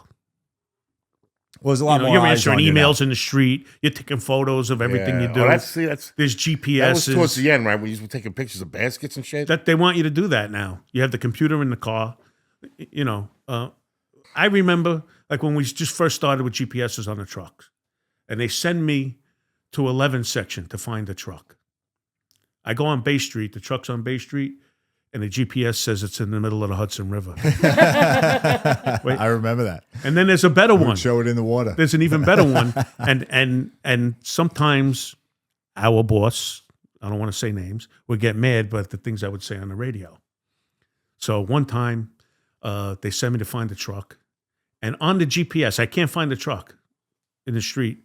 It says the truck's in Cleveland. So this isn't, I guess, before they perfected the GPS. Yeah. So I call on the radio. I said, if you want me to find this truck, I'll be at the borough. I'm going to pick up an Easy Pass or whatever they gave us tickets at that time for the tolls. And I have to, make a trip to Cleveland. They got mad. Just like Mike had gotten mad at me one time because I'm in charge of 13 section. And they keep calling for a spreader on Hog Out, your old block. Yep. And they're saying the street wrong, the way they're pronouncing it. So I get on the radio and I go, don't worry, Chief. I'm on the phone with Harry Potter. He'll be there in a few minutes. And Mike goes, why you got to do that on the radio? Yeah. Oh, good I wished old I man. had everybody in Staten Island 3 wish him a happy birthday one night over the radio. It wasn't his birthday. He went fucking bananas. I think I remember that. He went I bananas. think I remember that. Came and Fucking found Mike. me at the diner. So now let's get into the next one. Your next career. How did you get into real estate then? So I started really young in where I come from in Coney Island.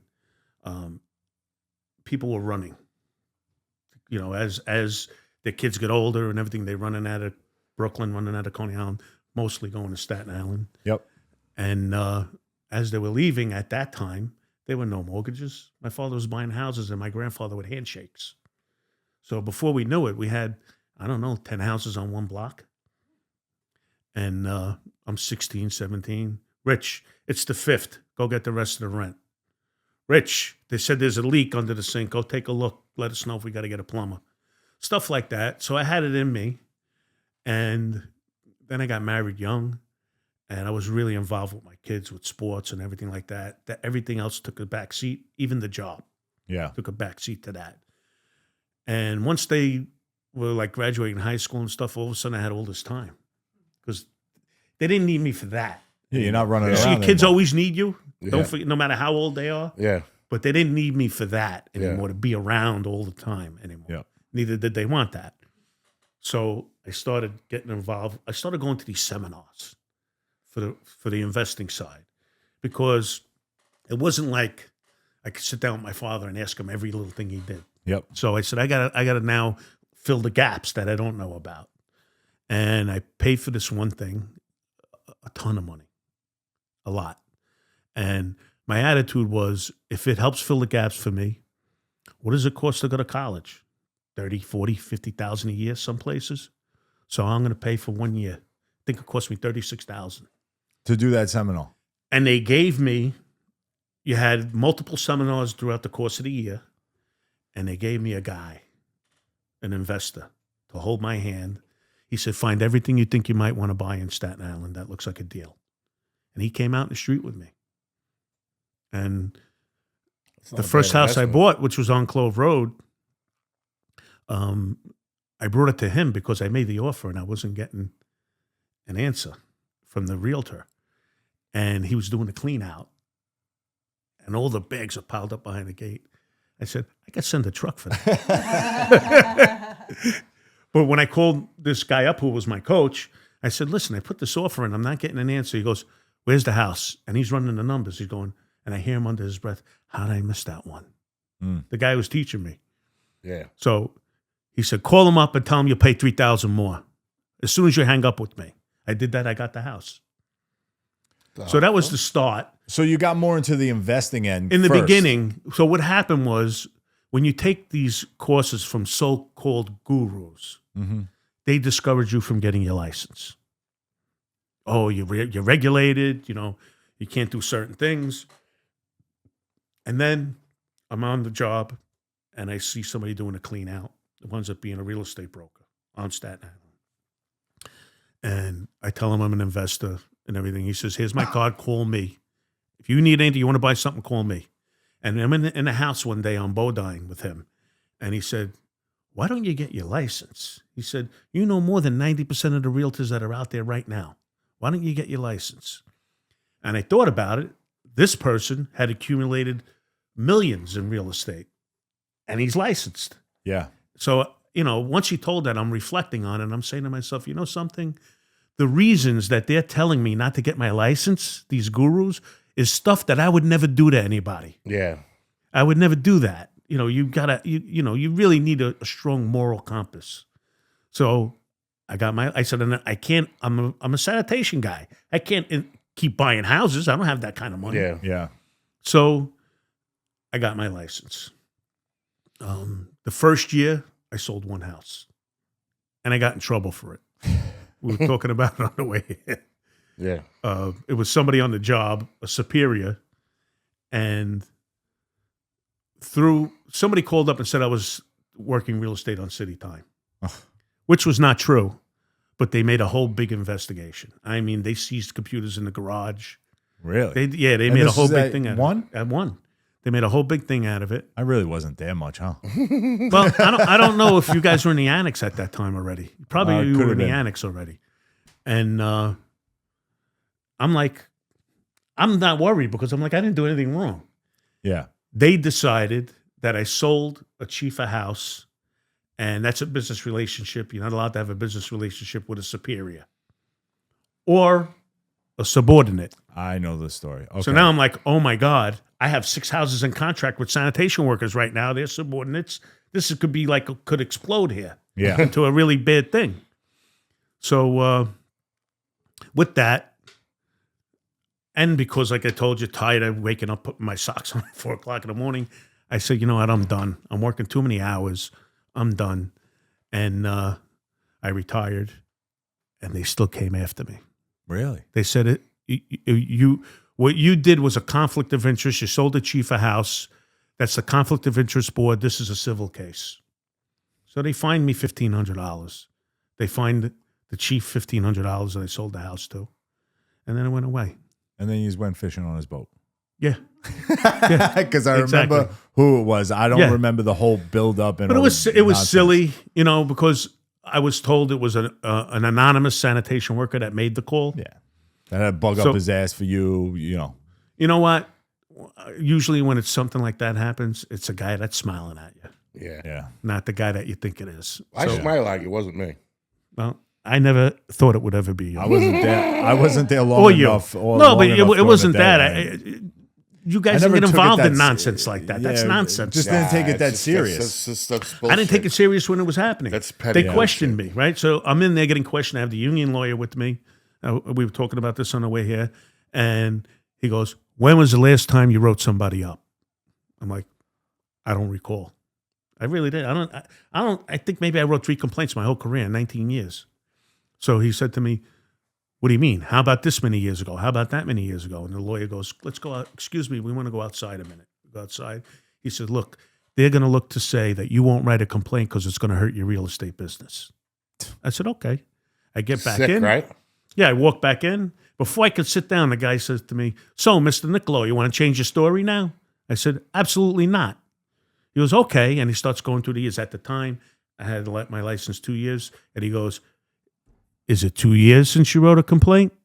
So he had it. And the ready. lawyer said, can you show me, you have that in writing somewhere? Can you show me where his job, he has to write complaints? Of course, they don't have that in writing. Yep. So he goes, the lawyer says, well, maybe he has a different style. So he goes, oh, yeah, what's your style? I said, if the guys do something wrong, I punish the men. I didn't know how else to say it. Yeah. Yeah. So he goes, what do you mean? I said, well, the worst thing I know when I was on the truck was you give me an extra block. Yeah. You give me an extra assignment, Yeah. Did more work. right? I said, writing a complaint does nothing. Most of them get thrown out or a slap on the wrist. So I'm gonna make you work for something you did wrong. So he goes, well, when was the last time? Yesterday. I didn't even let him finish the question. So I happened to be in 11 section. The foreman the day before put out the wrong routes, and I wound up with 4 trucks when I was supposed to have 4.5. So I find the streets, and I'm giving them to the trucks that are supposed to have it. Yep. And one guy tells me no.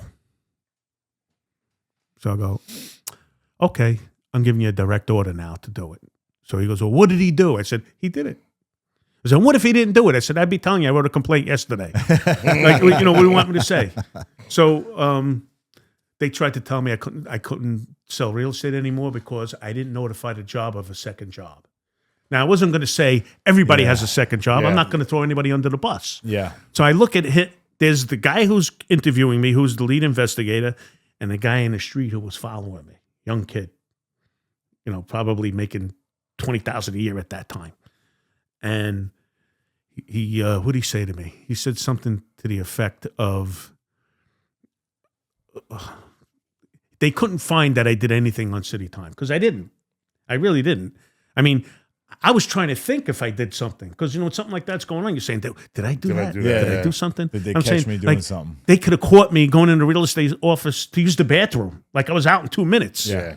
So it's, they had nothing. They really had nothing except they had that I sold a house to a supervisor. So they were just going after that. Yes. And like I said, in the end, it became a nothing burger. And I was never bitter because the job didn't do anything Yeah. to punish me. Not one thing. Yeah. It was really the city, the mayor assigns 4 or 5 people to the conflict of interest board, and it's them. They have nothing to do with the job. It's not like if you knew somebody in the job that they could even talk to them. Okay. So it was just happening. So it was just random people. Yeah. But that's what happened to me with the male stripping thing, and I got all jammed up. But for another time. They rub jam on you? What's the biggest lesson you learned, besides what you just told us, starting a new career? What I would say is, number one, which I really wish the message would get out, because it's something the union never wants to tell everybody, there's life after sanitation. No, they've never told you that ever. They won't, because they want the membership to stay Yeah. strong. So, but what I would say, that's one of the biggest things I learned. I also learned that, like you said earlier, Wayne, if you're doing something you love, it's not like work. Yeah. And for me, it's not that I love real estate and love houses. I love the relationships. I love helping, Yeah. because when somebody's buying or selling a house, going through that, if you're not, it's like if somebody's a doctor, I can't tell them what they do. I have no idea what they do. Yep. So if a doctor's selling a house, they have no idea Yeah. the process. It's very stressful. And I pride myself on trying to make a seamless transaction as seamless as possible. Yeah. And again, it's almost like the job. I'm taking care of problems before they happen. Yeah, because it's your wheelhouse. Like now, Yeah, this well, is now your it is, yeah. wheelhouse. Yeah. Yeah. And this is what you help people get through. Yeah. It's like I had a nurse who was a client, and I said, we both help people. As you help people feel better after they're sick. Mm-hmm. I help people buy houses and sell houses. Yeah. That's You the know. way you got to look at it. Yeah, it's You a know? service. It's a service Yeah. job, just like sanitation was a service job. So, what's the biggest mistake you think first-time homeowners make? Hiring the wrong realtor. So we talked about this a little bit too. To become a realtor, it's a test. You take a test, and that's it. You pass the test, you got your license. You go work for somebody, you have your license. Not many realtors train. What kind of training you think that you would advise new realtors to do then? Very few, but some offices offer it. The office I'm in Brooklyn trains, the broker himself trains people twice a week. It's very rare. It's very rare. That's why, realtors have a bad name, almost like car salesmen in a way, because let's face it, problems come up and maybe they don't know how to handle them by lack of experience, let's say, Okay. lack of maybe not caring. Yeah. I don't know. But training is very important. It's like you could be a realtor or you could be a business person. I'm a businessman. Yeah. That's I treat it like a business. I pay for coaching. I'm in a network of realtors nationwide. We all refer back and forth to us. And everybody that I'm dealing with is coached like me. I have 2 coaching calls a month with my coach. My coach lives in San Diego. Actually, no, different, Northern California now. But you learn the basics. You learn the basics. That's important. But listen, you never seen it all. Just like you're working behind a truck, you never seen it all. There's always something that could surprise you. And since the pandemic, a lot of things have changed in the industry. You really have to know, because for me, the most important thing for me is to be clear. So I go to a lot of events across the country and meet these realtors that I would refer, and that would refer me. So I know them. It's not like I got to go on a Rolodex and go, "Ooh, this guy." Yeah. You know, I met them. You have a personal. Well, you get to know who you click with, maybe, or let's say, for argument's sake, a place like Orlando. I think I know like maybe 8 realtors in Orlando. So now it's a matter of who's the best fit for you. Yeah. For You the know, person, yeah. So I don't have a list and say, "Oh, it's this person's turn." I go by who's going to be a good fit. Yeah. And I've helped some people even on the job, relocate. Okay. For me, the biggest thing when I look for in a realtor, they have to care. They have to care about the person.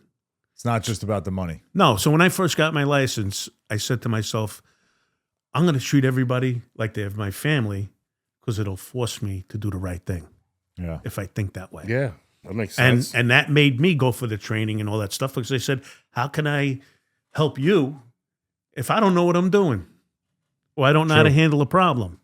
So I want to train as much as I can until I do a lot of transactions and start to learn from doing. Yeah. So, in the beginning, you need a really strong support behind you.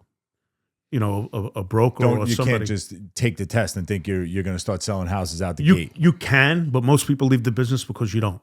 Yeah. Like I said, my first year I sold 1 house. The year I retired, I sold 33. Kurt, So I think you're in the wrong business. listen, you will be good. Listen, you know what?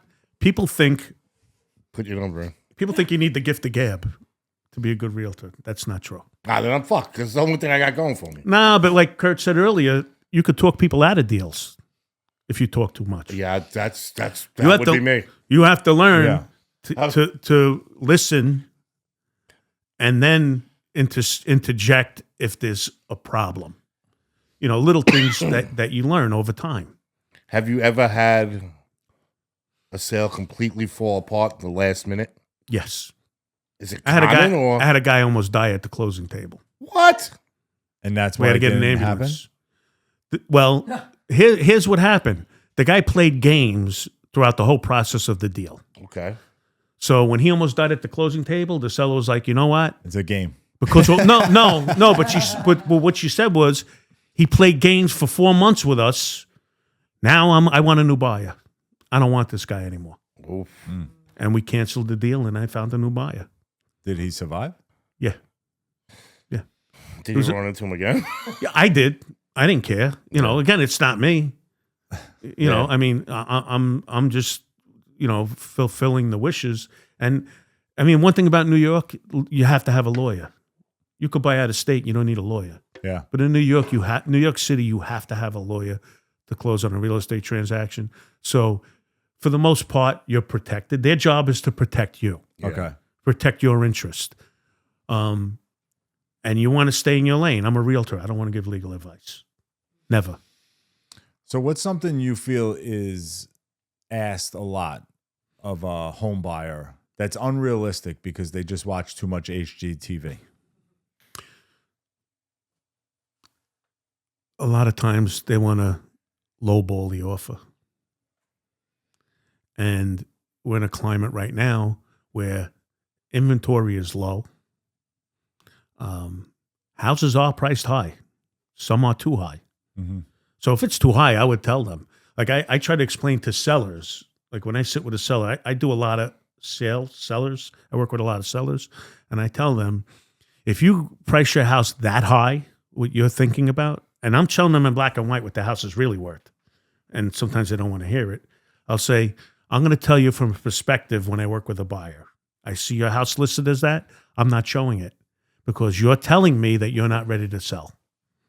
Yeah, you're just making it high and you're scaring people away. You're pushing Yeah. people away. Yeah. So, and what typically happens in a lot of cases like that, if they're looking and they find something, all of a sudden, Rich, lower the price, get rid of it, get rid of it Now we need to sell it. Yeah. So that happens. So really, again, the best policy is to work it all out the right way in the beginning so you don't have that problem. As far as buyers, Makes sense. there's a lot that goes into it. So they need the right lender. You need the right everything. So what I would say is the best thing is get the right realtor, because if they're the right realtor, they built a network around them of good people. I told you about the lender that I deal with that. Yep. When you start getting successful, lenders start calling you left and right. They want business from you. And I used to listen to the whole spiel. And then when they finished, I would say to them, what can you do for my sanitation workers? Yeah. That's what I need to know. Everything else is comparable to everybody else, every other mortgage person out there. I need to know if you could help. And some could. And I had one guy tell me, oh, Rich, I could eliminate these fees, this fee. I said, you're the guy. And I referred him to a lot of sandmen That's good, man. because of that. But again, it takes time. It takes time to find the right lawyers to work with. Yeah. And even if the lawyer might not be the right lawyer, but if you're around enough, you know where they're weak, and you try and make up for that. Yeah.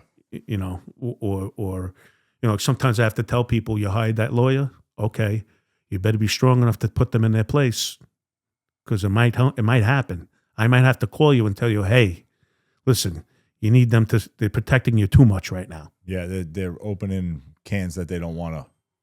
It could happen. It could happen with anybody. Yeah. Even realtors it happens with, where they just, you could scare somebody out of a deal. Or you could help them. I sold a house when I was fairly new to somebody who I knew the father. And after the inspection, she had a meltdown in the house. The house is empty. I don't know if I could afford it. Oh my God, what'd I do? And I said, time out. Let's figure this out. This is what your mortgage is going to be. This is what your bills are going to be. And she was a nurse. And I gave her the number. She goes, oh my God, I make more than that in my per diem job. I go, you're okay. Yeah. You're still going to be able to put money away. You're still going to be able to go on vacation. You're still going to be able to do everything except you have a house now. And let's say that house was 305. It's probably 500 now. But yeah, because of your knowledge, you were able to break down the price, because people don't really know the price. No. They don't understand. Like we were first-time home buyers. We didn't realize all those things tack up to a certain thing. You didn't realize that. No. And a lot of times the lender will do that for you. Yeah. If you have a good lender, they'll go over all the numbers for you. They need to know the numbers to know if you could get approved. Oh, 100%. So usually it's the lender. And a lot of times, I don't want to know your finances. It's not my job. Yeah. I need to know the lender says, Rich, they're good to go. Yeah. They're good to go. Or, like, for argument's sake, somebody I know that I'm working with now went to one lender. They couldn't pre-approve them. Then they went to a different lender. I knew both of them. And all of a sudden, they're pre-approved. So I said, let me call the lender that approved them. Maybe they didn't tell them everything. Yeah. Maybe they said they can get this much for the house, but they really could only get that much. Yeah, they're hiding something. So I called the lender up, and I went over all the numbers, and it worked. I said, okay, great. But that's part of my job. Yeah. That's when you talk about, does a deal fall apart at the table? It wouldn't be the table, but it'll fall apart soon. Yeah. A month, 2 months into it, it could fall apart. I've had situations where the lender, I'm selling a condo, somebody we both know on the job, selling their condo, and the buyer comes, pre-approval and everything, reputable mortgage place, and all of a sudden I'm waiting, and there's no appraisal happening. So I gotta have like a clock in my head. I'm going, something's wrong. I call the lender up next week, definitely doing it next week. Next week comes, he doesn't do it, and then they ask for more time from the lawyer to get the commitment. Yeah. So something's wrong. And I open the file. So what I do is now I make an email with the lawyers involved. I said, because the guy stopped answering my calls. I said, I have to blow this up. I got to get everybody involved to get some kind of answers. Well, he answered the lawyers, and then he stopped answering them again a week later. I said, this is not good. I go in the file. I see the company, and I'm going, wait a minute. This company was in my Brooklyn office 2 weeks ago asking for business. I met the head guy. I call him up. Hey, what's doing? I said, listen, I got a problem with one of your guys. He goes, who? So I say the guy's name. It's not somebody I know. He goes, give me an hour. Calls me back. He goes, I'm going to fire this effing guy. He should have never gave them a pre-approval. Their credit score was too low. He said, give me 2 hours. I'm going to dig into the file, and I'll get back to you. So now it's Wednesday night, 9:30 at night. He calls me back. He goes, Rich, all the time that passed, their credit score came up a little bit. I could push it through. Give me till Friday. And at this point, the lawyers are fighting with each other. Yeah, This they deal just could want the break deal up at be any done. minute. Yeah. I said to him, listen, that's great. I need it in writing. Sorry, I need it in writing. Yeah. He said, Rich, email me, CC whoever you want on the email, and I'll respond. And he responded, I apologize for everything that happened. You will have a commitment by Friday, 12 o'clock in writing. And Friday, 12 o'clock, we had a commitment. The lawyer called me up. What'd you do? What are you, some kind of detective? I'm like, no, that's my network. That's my network. That's what you did over the And- years. Yeah, and then that happened, and then the closing's being held up. They're finding violations on the house. I know there's no violations. This is 2 weeks now. That's a lifetime when you're trying to close. Yeah. I said, could I see the violation, please? I asked the lawyer, please send me the violation. They send me the violation from the title report. Sanitation. They had the wrong address. The guy lived on one block. The violation was for a house on a different block. I could see if he made a mistake with the Yeah, numbers. yeah. He made a mistake with two separate The houses. streets, yeah. Named different like streets. So, Unbelievable. you know what? And we got it to close. And on the buy side on that deal, what I always look for when I meet the other realtor who has a listing, let's say, is what do we have in common? So I knew we had in common the lender that I spoke about before. Okay. I said, listen, I'm friends with Mike. My friend here, he's approved by Mike. Oh, that's great. Listen, his money, his down payment is in his equity.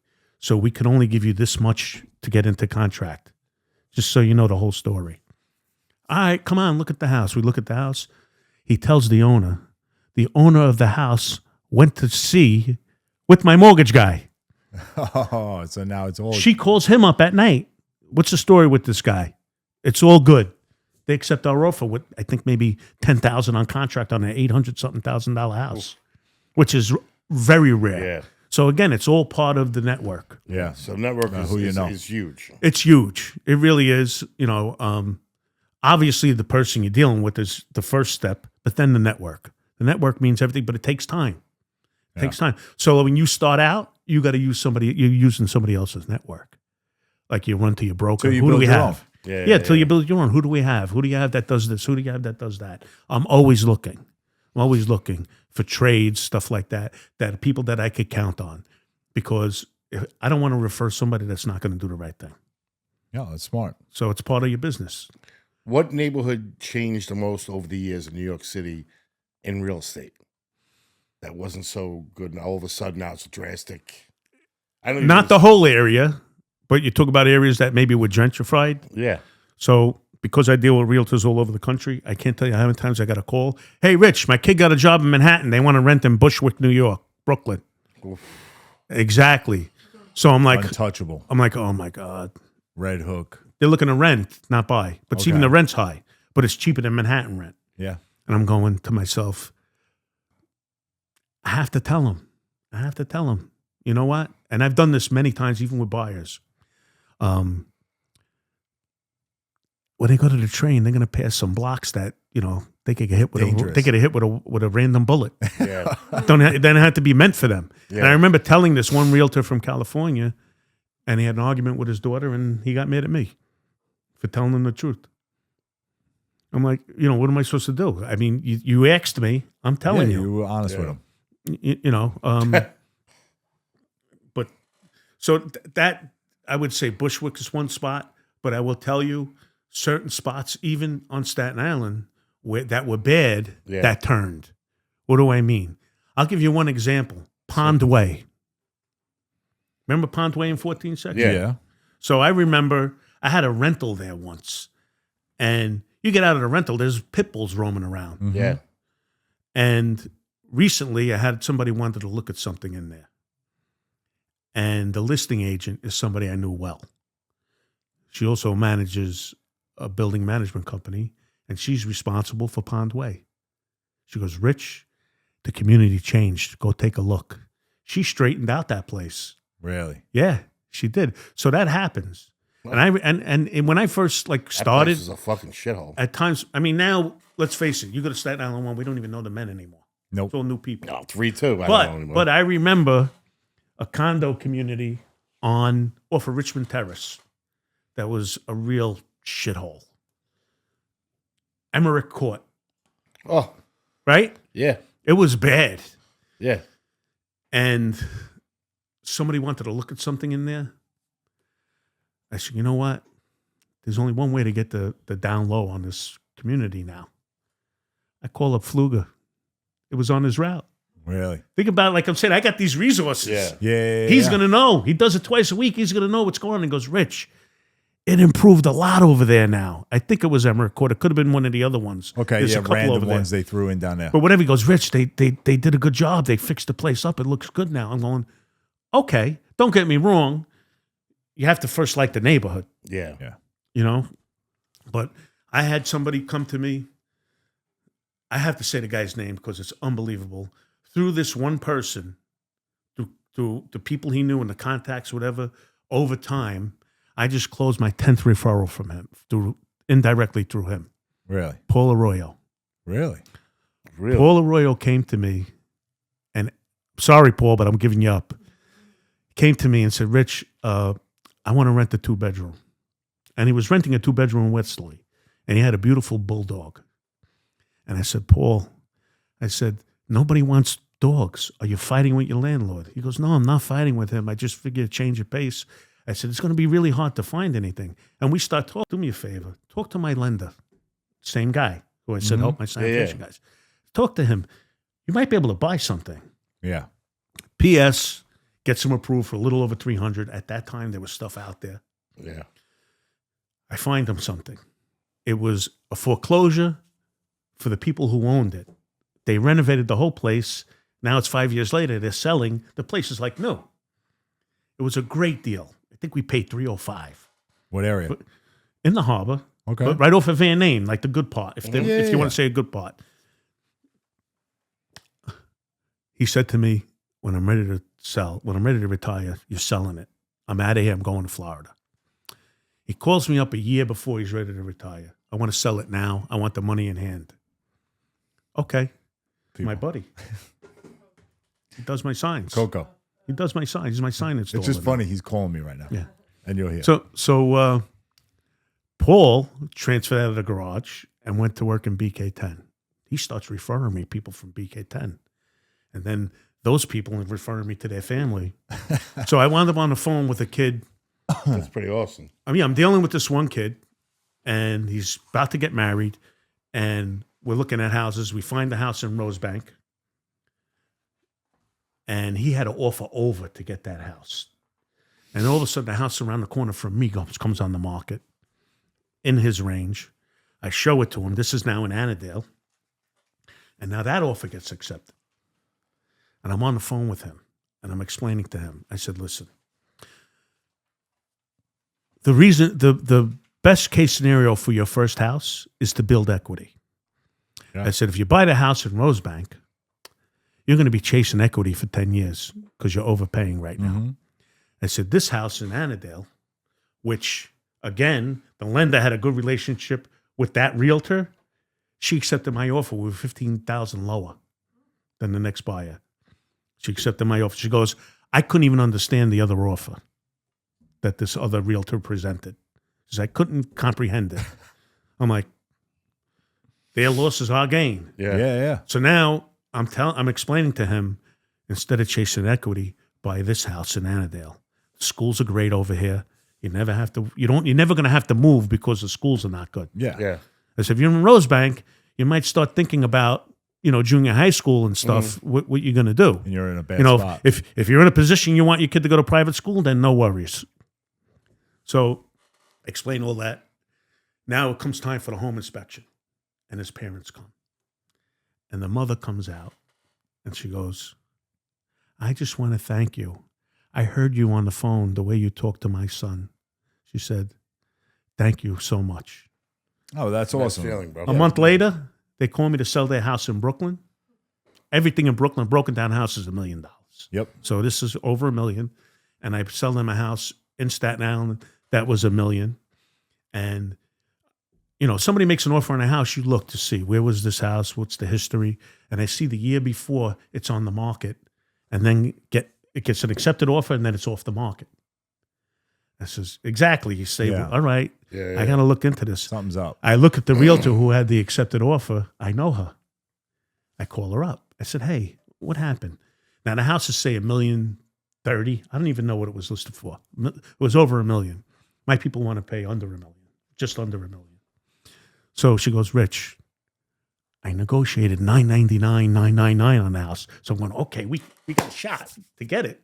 She goes, my buyer, who she had, went to the seller behind my back after we made a deal to try and do cash under the table. The seller got insulted, killed the deal, and took his house off the market. But I'm going, okay, but they're willing to take under $1 million. That's all I need to know. Yeah. We get the house. And even them, I remember sitting at the table at Brooklyn, and they're asking me, are we overpaying? Now, everybody's a different situation. So I said to them, listen, is this your last house? Oh, yeah, we're never doing this again. I said, okay. I said, look at you. You're both all giddy. The house was a nice house. Yeah. It was a ranch that they blew up. The guy was a contractor. So, you walk in, and it's 8-foot ceilings. Then you walk into the kitchen. All of a sudden, it blows up. Big floor-to-ceiling fireplace. Really nice house. So I said, you're all giddy. I said, you love this house. I said, it doesn't matter what happens because you're never selling it. Yeah, you're never going So anywhere you're not overpaying. Yeah. Because of that. Yeah. I said, they had almost $1 million last year on this house. The seller could have been like, that was last year. It should have appreciated. 1.2, I want more. Yeah. I want more now. I said, so I think we're in a good place. I said, if you're never going to sell it, what's the difference if the market tanks? Yeah. So staging and curb appeal, how much is that? Not a thing. Not a thing. Not a thing in Brooklyn, Staten Island. It's not a thing unless it's Toad Hill, a luxury house. Yeah. It matters. But for the average house, most people in New York know what they want. Okay. So what we do now, we can do virtual staging. So the biggest thing selling a house, you want it to be clutter-free. Yep. Clean and clutter-free. You walk in a house, it stinks like an animal. A hard time selling that house. Away. You're not, very hard. So sometimes the people aren't ready, or it's a lot of work. It could be elderly. I'll have my photographer come in if they're ready to sell, and he could clean every picture. He can make this room empty. He could stage it. He can make it empty. That's where technology is helping you guys. So now what we do sometimes is show the room the way it is and show it staged. As long as you disclose, so I'll put it in the description, some of the photos have been virtually altered, or something like that. Okay. To be full disclosure, just so people could visualize, because not everybody's good at that, No, visualizing what they could do. not at all. So, that's good. The photographer I have was one of the first out there doing drone work. I see that's big now. Yeah. So this kid called me. He was doing it in Houston, but he came from Staten Island. He went there with a girl from a TV show on MTV, I think it was. Where it's supposed to put you with the right girl. okay. I guess he went with the wrong girl because he came back. But he started this business in Houston, and in Brooklyn at that time I was with Weichert Realtors. Now I'm with Sotheby's, but it's the same office. We just changed our affiliation, and I think he thought he was calling Weichert Staten Island when he called me, looking for business when he first started. out. So I said, send me your stuff. He sent it to me. It looked good. I said, I'll tell you what. You want business? Meet me Monday, 12 o'clock in Brooklyn at this address at our office. I said, I'll get you everybody in the office. We were frustrated with the photographer we had. And I started him getting going. Like, he'll tell people he started my business. Here's my founder or stuff like that, Really? joking around. That's But almost cool. everybody in Staten Island uses him now.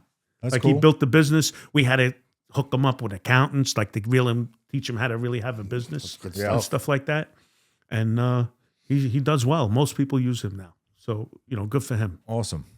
What's your prediction of the real estate in New York City for the future? So nobody has a crystal ball.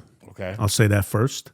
New York's been through a lot of nonsense over the history of New York. So to say, like, a lot of people now are worried about the mayor Yeah. and all this stuff like that. It might have some effect. It's definitely having an effect on businesses that are running and stuff like that. So let's face it. If you want to go that route, let's say you have a business that takes 10,000 workers with them. That's 10,000 people leaving the city that are selling their houses. 5,000 houses. Yeah, maybe. Or maybe less. Not everybody owns. Yep. But, so in that respect, you might see that. Staten Island's kind of insulated from a lot of the nonsense. Yeah. So if the taxes don't go up too much, it's not going to affect much. So it really depends. Still kind of high for Staten Island now. They are high. I remember. I think my taxes were $4,000 when I bought my house. They're like $79 now. 18 years later. Crazy. So it used to be the thing that kept people in the city was the taxes. I remember your foreman, without mentioning names, used to say, "When I retire, I have to sell my house because I can't afford my Jersey taxes." Yep. You know who Yeah, we're but talking that's about, not right? the case. All It because of depends his what zip- town you're in. All Yeah, because but of his zip code. It's when you get to a certain age, though, isn't it?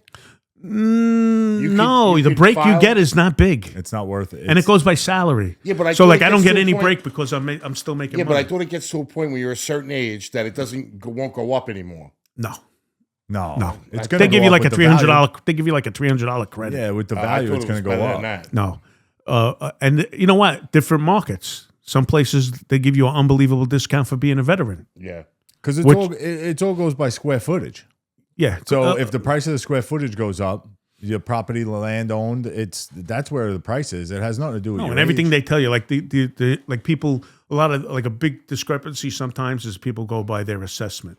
Yeah. The city assesses your house high, Yeah. so they could charge you a certain amount of taxes. Mm-hmm. And then people go, "This is what my house. This is what the city says." I said, "The that's city's bullshit. they just want taxes from you." They won't smoke I mean, gas. Again, one of the events I went to, and we get prominent people that speak. This one person was like some kind of doctor, author, or whatever, and he said one thing that made me really sticks out in my mind. He said, "To be unclear is to be unkind." So you want your clients to know everything, how it's going to affect them. Yeah. Yep. So the worst thing for me to happen is somebody has their head in the pillow and think at night thinking I screwed them somehow. Yeah. So you want to be true. clear. Yeah, I have a yeah. client now who overpaid $20,000 for their house, and I had to have a talk with her. And I said to her, "You're overpaying." I said, "I don't want you to, after you close, to Curse say to me. me, yeah." And she goes, "You know what her answer was to me? I'm saving since I'm 18. I want the house." I said, "Okay, we're going to get the house. We're going to get it." Yeah. I said, "But just so you know," I said, "But the same scenario, somebody that was retiring." I said, "Are you ever going to sell this house?" "No." "Then don't You worry." got nothing to worry I said, "You're paying maybe 10, 15, 20,000 over. In 2-3 years, it'll be worth that." Yeah. So it's not going to affect you. Yeah. It's never, so and some cultures understand that, and they'll pay over, knowing that it's going to catch up. Yeah. Where you get other people who they want to always pay less, and a lot of times I'll do an open house, and people I ask, "How long are you looking?" "Oh, I'm looking for over a year." That's because you don't have a realtor. You keep coming to open houses. There's nobody to guide you. Yeah. Well, To- they're to- trying to get the best, what they think is the best deal, right? The little garbage everybody- bags don't mind paying when you're more. Sometimes it's spending- that. Sometimes people don't want to commit. Yeah. So now, the laws changed I don't want to get into it too much because it's very confusing. But there was a lawsuit in the Midwest, and they kind of made it where they want buyers to pay their own agent. Okay. Most realtors found a way around that, but it could be a situation where if the seller doesn't agree, that the buyer's got to come out of pocket. And that's a problem. So now, if you go to open houses, you don't have a realtor, so you don't go out of pocket. You know, so it in certain cases, everything. Yeah. You know, I mean, somebody who's a realtor could listen to this and pick apart what I'm saying. But I to go into too much detail, I could tell you it's 2 years now, going on 2 years that this is in effect, and I know realtors that are still confused. So Yeah. I don't want to go into it too much because of that. But if you're working with me, I'm going to make you understand. This is how it Which it you works. should. Well, again, I want you to be clear. If you make a mistake, it's on me. Yeah. Because you hired me as the professional. So I'm doing my best to make sure you don't make a mistake. And if you're headed in that way, I'm going to say, hey, are you aware this is what you're in for? Yeah. And if they say, I know, I don't care, okay. Then it's on you. It's off your conscience. It's it. You know. Listen, my son bought a house in Wanamasa, which is right across from Asbury. Okay. It's considered Ocean Township, but they call it Wanamasa. And I said to him, I don't care what happens. You are doing ground radar. Because in New Jersey, a lot of older houses have oil tanks in the ground.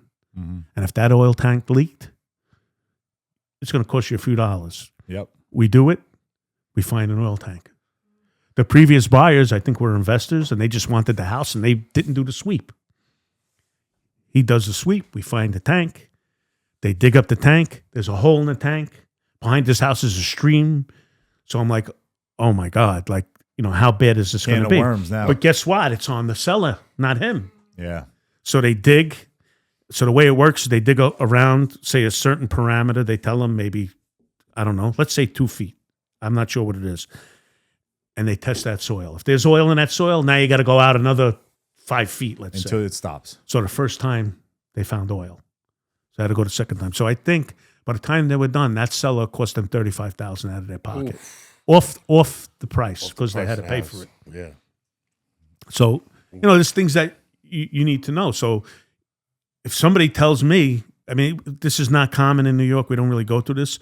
But if it's in New Jersey, and I don't have my Jersey license, so I don't sell in New Jersey, but shame on you if you don't have the ground swept for an oil tank. Because once you own the house, it's on you. Now it's your problem. Yeah. So you're going to face it when you sell.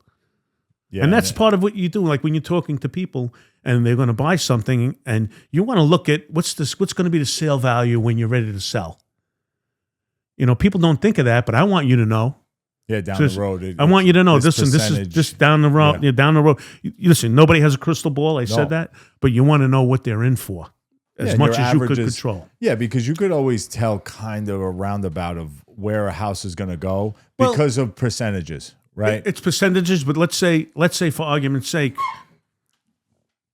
it's an area that's becoming better, or an area that has a downturn. You know, you could say, hey, listen. You know, things are not going great in this neighborhood. I don't know where you're going to be in 5-6 years. It could flip 10 the years. wrong way. You know, again, they have to understand that. And then if they don't care, that's okay. It's on them. They're the adult. I'm there to point everything out to you. Yep. And that's what you should do. Yeah. That's my job. For me, that's my job. So what I could say, like I told you, my second year when I sold that many houses, and then the next year I think I sold 28, I looked at myself like I'm just going to be a blue-collar realtor. I'm just putting my head down, doing the job. That's it. Yeah. That's it. Doing everything I can, train as much as I can, learn as much as I can so I could be better for the people I'm dealing with, and just put my head down and do the work. So was there ever a moment where you almost quit either career? Real estate? Both of them, like sanitation or real estate? Sanitation, no. I mean, I understood the importance of a city job. After the job. Yeah. Like I said, our coverage, our pension. And the other thing is, what a lot of people don't know is we participate in our pension. We participate. So, you know, people who say it's a handout or anything like that, it's like we participate in Social Security. Yep. We participated in our pensions. Yeah. So it's not like the city's funded the whole thing. That money's funded already. Yep. We have it funded. Now, if this mayor touches it and spends it, we have no control over that, I think. Yeah. That's a whole nother story. Lawyers involved with that. Yeah. But just like Social Security, You know, whether you collected it at 62, 65, or at 30 because you got hurt, you paid into it. Yeah. You know, that's like it's almost like Yeah. it's a forced insurance policy. Yeah. When you're younger, if you get hurt on the job or whatever. So with the real estate, did you ever have a time like a year or 6 month span where it was going rough where you were like, you know what, I'm not Yes. doing this? So Absolutely. you almost gave it up. Not give it up. I mean, I always You knew get frustrated. you're frustrated. You know, you start to feel like everything you're doing that worked before is not working, but it's cyclical. And the other thing that I had to learn is, because I'm dealing with people all over the country, is real estate is extremely hyper local. What do I mean by that? In Staten Island, you sell a house, maybe you have 2 or 3 offers, maybe if you're priced right, something like that. In New Jersey, you could have 20 offers. It's different. Really? Yeah. I have colleagues that are knocking it out of the park in New Jersey, where in New York, you're scrambling to make deals. You have to work harder. Yeah. Yeah. You know, so like for me, I always worked hard, so it didn't matter, except as a foreman. When you have great men, your job is so much easier. But that's what I mean. Like, you know, I don't know if you guys realize the importance of that while you're going through it, but almost every day it looked like I didn't do anything because I did it in the morning. Yeah. You know, anything No, that it had to be makes done. sense. Listen, No, it Wayne, makes sense. there's a problem on your route today. We missed 2 blocks yesterday. Do me a favor, get those 2 blocks, and you're done. I got your back. Yeah. That's what it's all about. Yeah. You know, like the bosses would always say, you don't make no deals, but you better clean. Yeah, Your and I truck's can better only do clean. it with Well, a guess deal. what? There's only one way to do it, because I know that if you take your breaks, your sign breaks, and you work safely, you're not finishing any route. You're not finishing the regular route. Any route in New York. You're not. And there were guys that would do that, just to get back sanitation quick, where, oh, all right, Nichilo gave me these, and if they had a bug up their ass, they woke up the Yeah. wrong way, whatever. If they follow the rules, they would could not clean. They would do the first 2 lines that you gave them from yesterday's Give work back that was to left out, today's and then work. give you 6 lines from the new route. Exactly. Exactly. And so, but again, the odds of them not doing that, when you say, you know, there's a reward at the end of the day. Yeah, you don't got to dump. You Just don't go have to back to dump. the garage. Yeah. You know, some other things we can't talk about. I don't know what the statute of limitations are, but you know, everything. That's the way it works. That's the way it works. That's You life. have, you know, you One can't hand washes expect the other. Exactly. without a You doubt. can't expect. Just like I never wanted to go like to the same crew every day. If Yeah, you bounce around. like I remember one of the best guys that you guys will definitely agree. You know, Frankie Z, who I love. Frankie's an auntie. Great kid. He used to always want to help. I said, stop him. No. You helped me yesterday. No way. You know, and then I would have to go to the guys who never wanted to help and go, listen, I need you to, and they would complain, what about everybody else? Everybody else helped all week. Today's your turn. Yeah. And usually most guys would go, they helped all week? Sections should Okay. work together, man. Yeah. I'm still waiting for favors back from Yolango, but John watches, so that's my favor back. Yeah. I need a favor every 4 to 12. Oh, I need John. a favor. Well, that's I a need tough. favor. That's a We- tough we- spot to be in. Well, there was only 2 'Cause they trucks. and There they was only always 3 left trucks. work out like that. Yeah, They we- didn't. That they never reported. He always Recalled, moved yeah. everybody over, but I never seen a it's the boss job. run a snow better than that guy ever. He was Ever. good. He was good. He was a good at great what he snow did. super. He was. The Listen, you had best. some good. One of the best garage foremen, Brian McDonough. Yeah. Love Brian was excellent, He was a pain in the ass. Love him but he dearly, had to be though. to get He was a his good job guy. done. Yes. But you don't realize those garage guys, what they, you know, Corey too, pain in the ass. Yeah. But they had a lot they of got a lot on your material plate. that they had. Brian was an excessive reliable ball for. scratcher. I had a problem with that. Well, He was. everybody has their own ticks. When do you see yourself retiring from real estate? Do you see yourself having a full retirement at some point? And when do you see that? So this is the kind of business that you could work You can always until dabble. until you can't walk anymore. But is so- that what you want? No, so here I'm going to tell you. When I first started, I was only working in Staten Island, but I had a Brooklyn listing, Okay. and I sold it. 2 realtors, a husband and wife, and the guy came in the house with a cane, his hand shaking and everything. And I remember telling the person I was working with at that time, I said, I will never sell real estate with a cane. Mm. You know, meaning like, you know, Never I'm say never. never. Well, what I meant. You really, don't want to be that old selling property. that I have to. Yeah. If I want to, that's different. Yeah. I don't want to be in a position that I have to. Yeah. So because it's more about the relationships, I don't know if I could ever stop. Uh, You know, don't get me wrong. Wind down, yes. Yeah. Do less, yes, 100%. Okay. But do nothing. You know, then I Well, have you to, just I have to find a hobby. But your office Well, you is love out to of Brooklyn? I fish. have my own company in Staten Island. Okay. That's Staten Island, has nothing to do with Brooklyn, other than the fact it was born out of Brooklyn. What do I mean? When I wanted to expand into Brooklyn, the broker there, unbelievable guy, and he had a listing in Grimes Hill, right next door to Gary Greco's mother, right next door, who just passed. You know, God rest her soul. But the guy he gave it to left the company. So he came to me. He goes, Rich, you want it?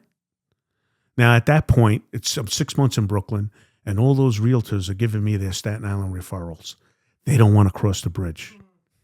For whatever reason it was at that time. And at that time, the prices in Staten Island were a lot less than Brooklyn. So they were like, you know, I'm chasing Staten Island houses. I'm going to be losing money in Brooklyn. Yeah. So they would give me the referrals. I'm start closing them. The broker there, I guess, was really happy. We bonded, became really good friends. And I'm there 6 months. He goes, Rich, you're already a broker. You already have your own LLC because I was, you know, flipping or, you know, buying real estate. He goes, why don't you just go to SIBOR, Staten Island Board of Realtors, get them your credit card. I'll give you that listing. When you close, it'll fund your whole first year. And I'm like, how could I say no? Yeah. Yeah. I said, nah, I mentor a lot of people and I tell them about opportunity. And here it is, it's coming to Yeah, me. right How in could your I say face. no? Yeah. Because, like, again, like I always tell my kids, the biggest thing to do is always be preparing for the opportunity. Because guess what? It's coming. Yeah. And if you don't prepare, you'll miss it or you'll be afraid to take it. But if you're prepared, you go, you know what? I could do this. Because opportunity is always coming. I don't care who you are in life. There's always going to be an opportunity. And age has nothing to do with it. Seriously. Look at people who start at 70 years old doing stuff. Yeah. So, you know, there's always opportunity. My turn came. I took it. And thank God I've been in the black from day one because of that one house. Oh, Starting off that way. Beautiful thing. It's a beautiful thing. And I kept it small intentionally. I've had realtors come to me. I turn them down. Because it's like I'm running two businesses. My Brooklyn business is separate from my Staten Island business. So I'm like, you know what? And after supervising men for so many years, like men and women, Yeah. I'm like, I don't want that anymore. Yeah, I hear you. I just don't want that. Becomes too much. I Then. only want to be responsible for me. Yeah. So right now I have me, my daughter, and John Motorella. Johnny Mutz. Johnny Mutz. Johnny Good guy. Mutz. But that's it. Mutz. And I really, the only person I would ever take anybody on, they got to be self-starting and not need me. I'm there for you, Yeah. but not need me on a daily basis that I got to, you know, really start All training day. somebie all Yeah, day. yeah, yeah. You I know, got a guy for I'm you. past that. Very right. presentable. Well, I want to thank you. We want to thank you for coming through. We really appreciate it because there is knowledge to be known about like the real estate stuff, but also with the supervisor stuff. You know, guys are watching this, girls are watching this that are getting on that job, or even maybe they'll do this kind of career, like go from that to this. So we do want to thank you. Kurt's going to do his rapid fire. Sure. And then after that, you can get into, you know, your business. You can tell everybody. So we'll throw it out there and help you out as much as we Okay. can. We're going to do Appreciate rapid it. fire first. Just going to ask you questions. You're just going to spit it out. Go ahead. Hardest borough to work in? Sanitation. My opinion, Manhattan. Craziest thing you've ever found in the trash? Marital AIDS. Mhm. That's a nice way to say it, right? Yeah. As a sanitation I worker. said that because your wife is here. Otherwise, I would have said, you know, Thank you. I would have got graphic. Sanitation worker, winters or summers? Brian Winters? No. He doesn't like that. As a supervisor, summers. As a sandman, I guess summers too. Yeah. I mean, I'd rather have spring and fall, but I'd rather be in the heat. You could always cool off The winter, you're freezing your ass off. I like the winter. You get a rainy winter day, forget it. Do, It's the most miserable day on the job. do people respect sanitation workers enough? I would say no, and probably for lack of knowledge. I think that's people don't know everything that sanitation workers do. Tougher job for a supervisor, following garbage trucks, picking up trash, or following trucks doing snow? Doing snow, you say? Yeah. Picking up trash? Did the smell ever stop bothering you? No. Harder work, sanitation worker or supervisor? Physically, sanitation worker. Again, it depends how you approach it. My job was easy as a supervisor, but I got along with all the men. So it was easy for me. You know, that's the bottom line. I know guys that couldn't handle it. I know guys that, you know, they look like they were ready to stroke out over nothing.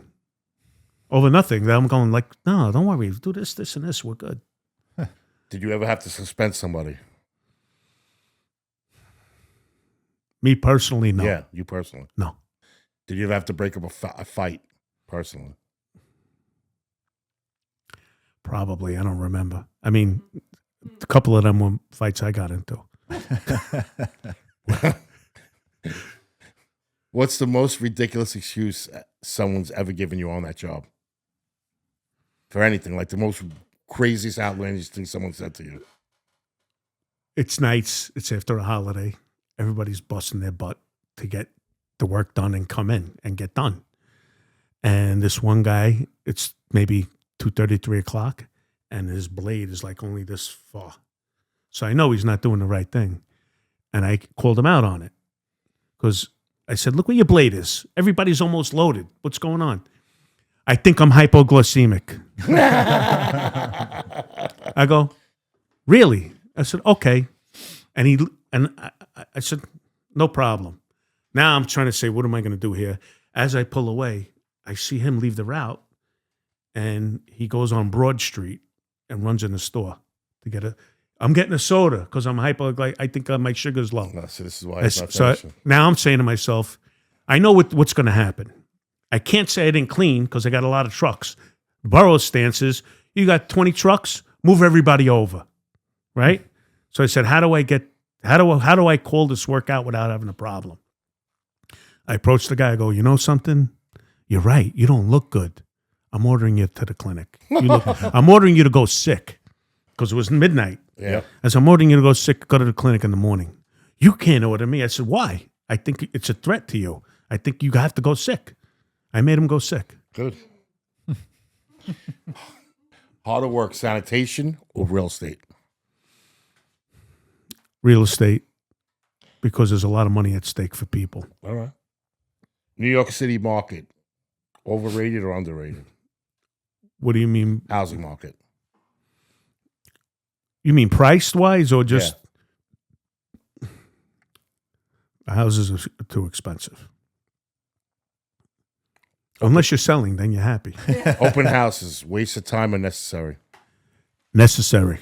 It's a big, big strategy for me. First of all, you meet more people. Yeah. That's my job, is meeting people. So, Looking for houses. yeah, and so everybody, if you don't do it, and even some realtors think the open house is to actually get that house sold, and that's first and foremost. Yeah. But you also get feedback. You know, like there's a lot of things that I can say right now that give me an idea how my open house is going to go. Okay. So let's say we go on the market on Tuesday, we're doing an open house Sunday, and nobody's getting in the house until Sunday. Let's just say, right? Friday, I'll go on Zillow and see how many saves there are. If there's 3 saves, we're in trouble. Yeah. If there's 50 saves, I'll go, all right, we should have a decent open house.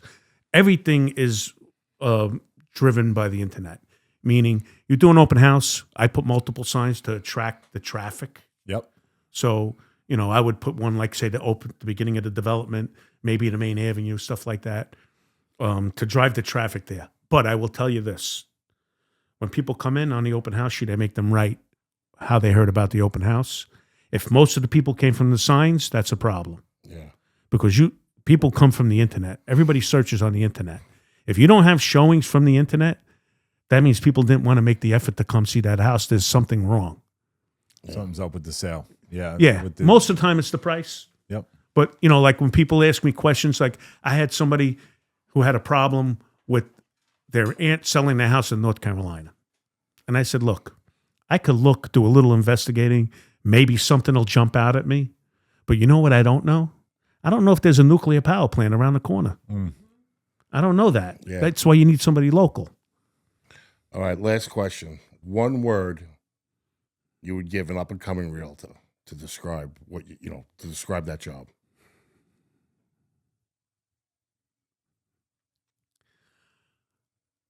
The most important thing to me, you have to care. Okay. You have to care about your clients. Everything is secondary because if you care, that's going to motivate you to learn. It's going to motivate you to protect them. It's going to motivate you to do everything, that's required of you. And like that being said, I'm funny you brought that up because Were you pulling out condoms or something? no, not a condom. That's later. At the back of my business card. What does that say? I've never not satisfied any woman ever. Love, serve, care. Oh, that's good. That was in a book I read. Okay. It was called The Carpenter. It's like 125 pages. And it opened my eyes up because it talked about where you could do business and be not cutthroat. Yeah. You know, everybody thinks to be successful, you got to be cutthroat. Yeah. You don't have to be cutthroat. I mean, you have to protect yourself when you have to. Yeah. But for the most part, you could run your business that way. Well, I think And be that's where successful. you get more referrals that way. Well, I mean, it's a referral type business. Yeah. Yeah. You know, I mean, you want that more than anything. It's easier. Let's say, for argument's sake, I sold your house and now you refer me. Yeah. Now I'm sitting with the people you referred me, and I keep referring back to you. You know, we did this with Kurt. You know, with Kurt's situation, we did this, we did that. Kurt this, Kurt that. Because they already trust you. Yeah. So now I'm getting fucked. So until I get... When No. you fuck them, I got to hear it. Well, that's why I won't fuck them. But the whole idea is till they trust you, Yeah, yeah. you have to live on that referrer Without a doubt. Yeah. until they trust Oh, you. I get it. So tell everybody where they can find you, where your Your location's at. Instagrams, your So locations, your businesses. I'm primarily, like I said, I have my own brokerage in Staten Island and Brooklyn. I'm with Sotheby's. We're on 86th Street, 1524 86th Street. Madison Estate Sotheby's. On Staten Island, I'm Hand in Hand Real Estate. It was my daughter came up with the name. I loved it because my logo is a house with two hands shaking. Okay. It's like old school, Yeah, meaning yeah. like how deals were made on a handshake. Yep. The meaning behind it for me is you have to be a man or woman of your word. Yep. If I give my word, even if it costs me money, I have to live by my word. Period. Yeah. That's good stuff. Good stuff, Rich. And thank you very much for coming out and getting everybody this information. I appreciate it. And to be honest, I'm honored Oh, that you come on. invited no, me. no, No, come on. seriously. You were a great boss, bro. No, but listen. We had our tiffs in the street. I won't Of lie. course. We always did. But again, like I said before, when you wake up the wrong side, something's bothering you. Yeah, of course. Again, as long as it's not personal, tomorrow's another day. You can't be. Listen, if you're bitter, you're the one who loses. Like Exactly. sometimes people say to me, Rich, like if say a deal went sour because of something a realtor did, how come you didn't tell them? I go, you know why? Because I'm going to get into it. They have a clear head, and it's going to bother me more. Exactly. And it's So not I'm better. worth it. I'm happier walking away. And guess what? There might be a time where it comes around full circle, and I can remind them how they did the wrong thing. Just be the better the way to be. person in Yeah. all reality. Just For the most part. if people want to win sometimes. Let them fucking win. You know what it is too. As you get older, Yeah. you realize a lot more. You're wise. Yeah, there's wise. there's wise. There's also some situations where I probably overreacted. Where you think back and say, happens. you know what, maybe I should have handled that different. But it is what it is. But we appreciate you stopping by, and it was great. It was all a Thank good you. time. Thank you very much. And welcome. remember, Greatly appreciate it. be nice to people. You never know what somebody's going through. And thank you very much. Peace out. True.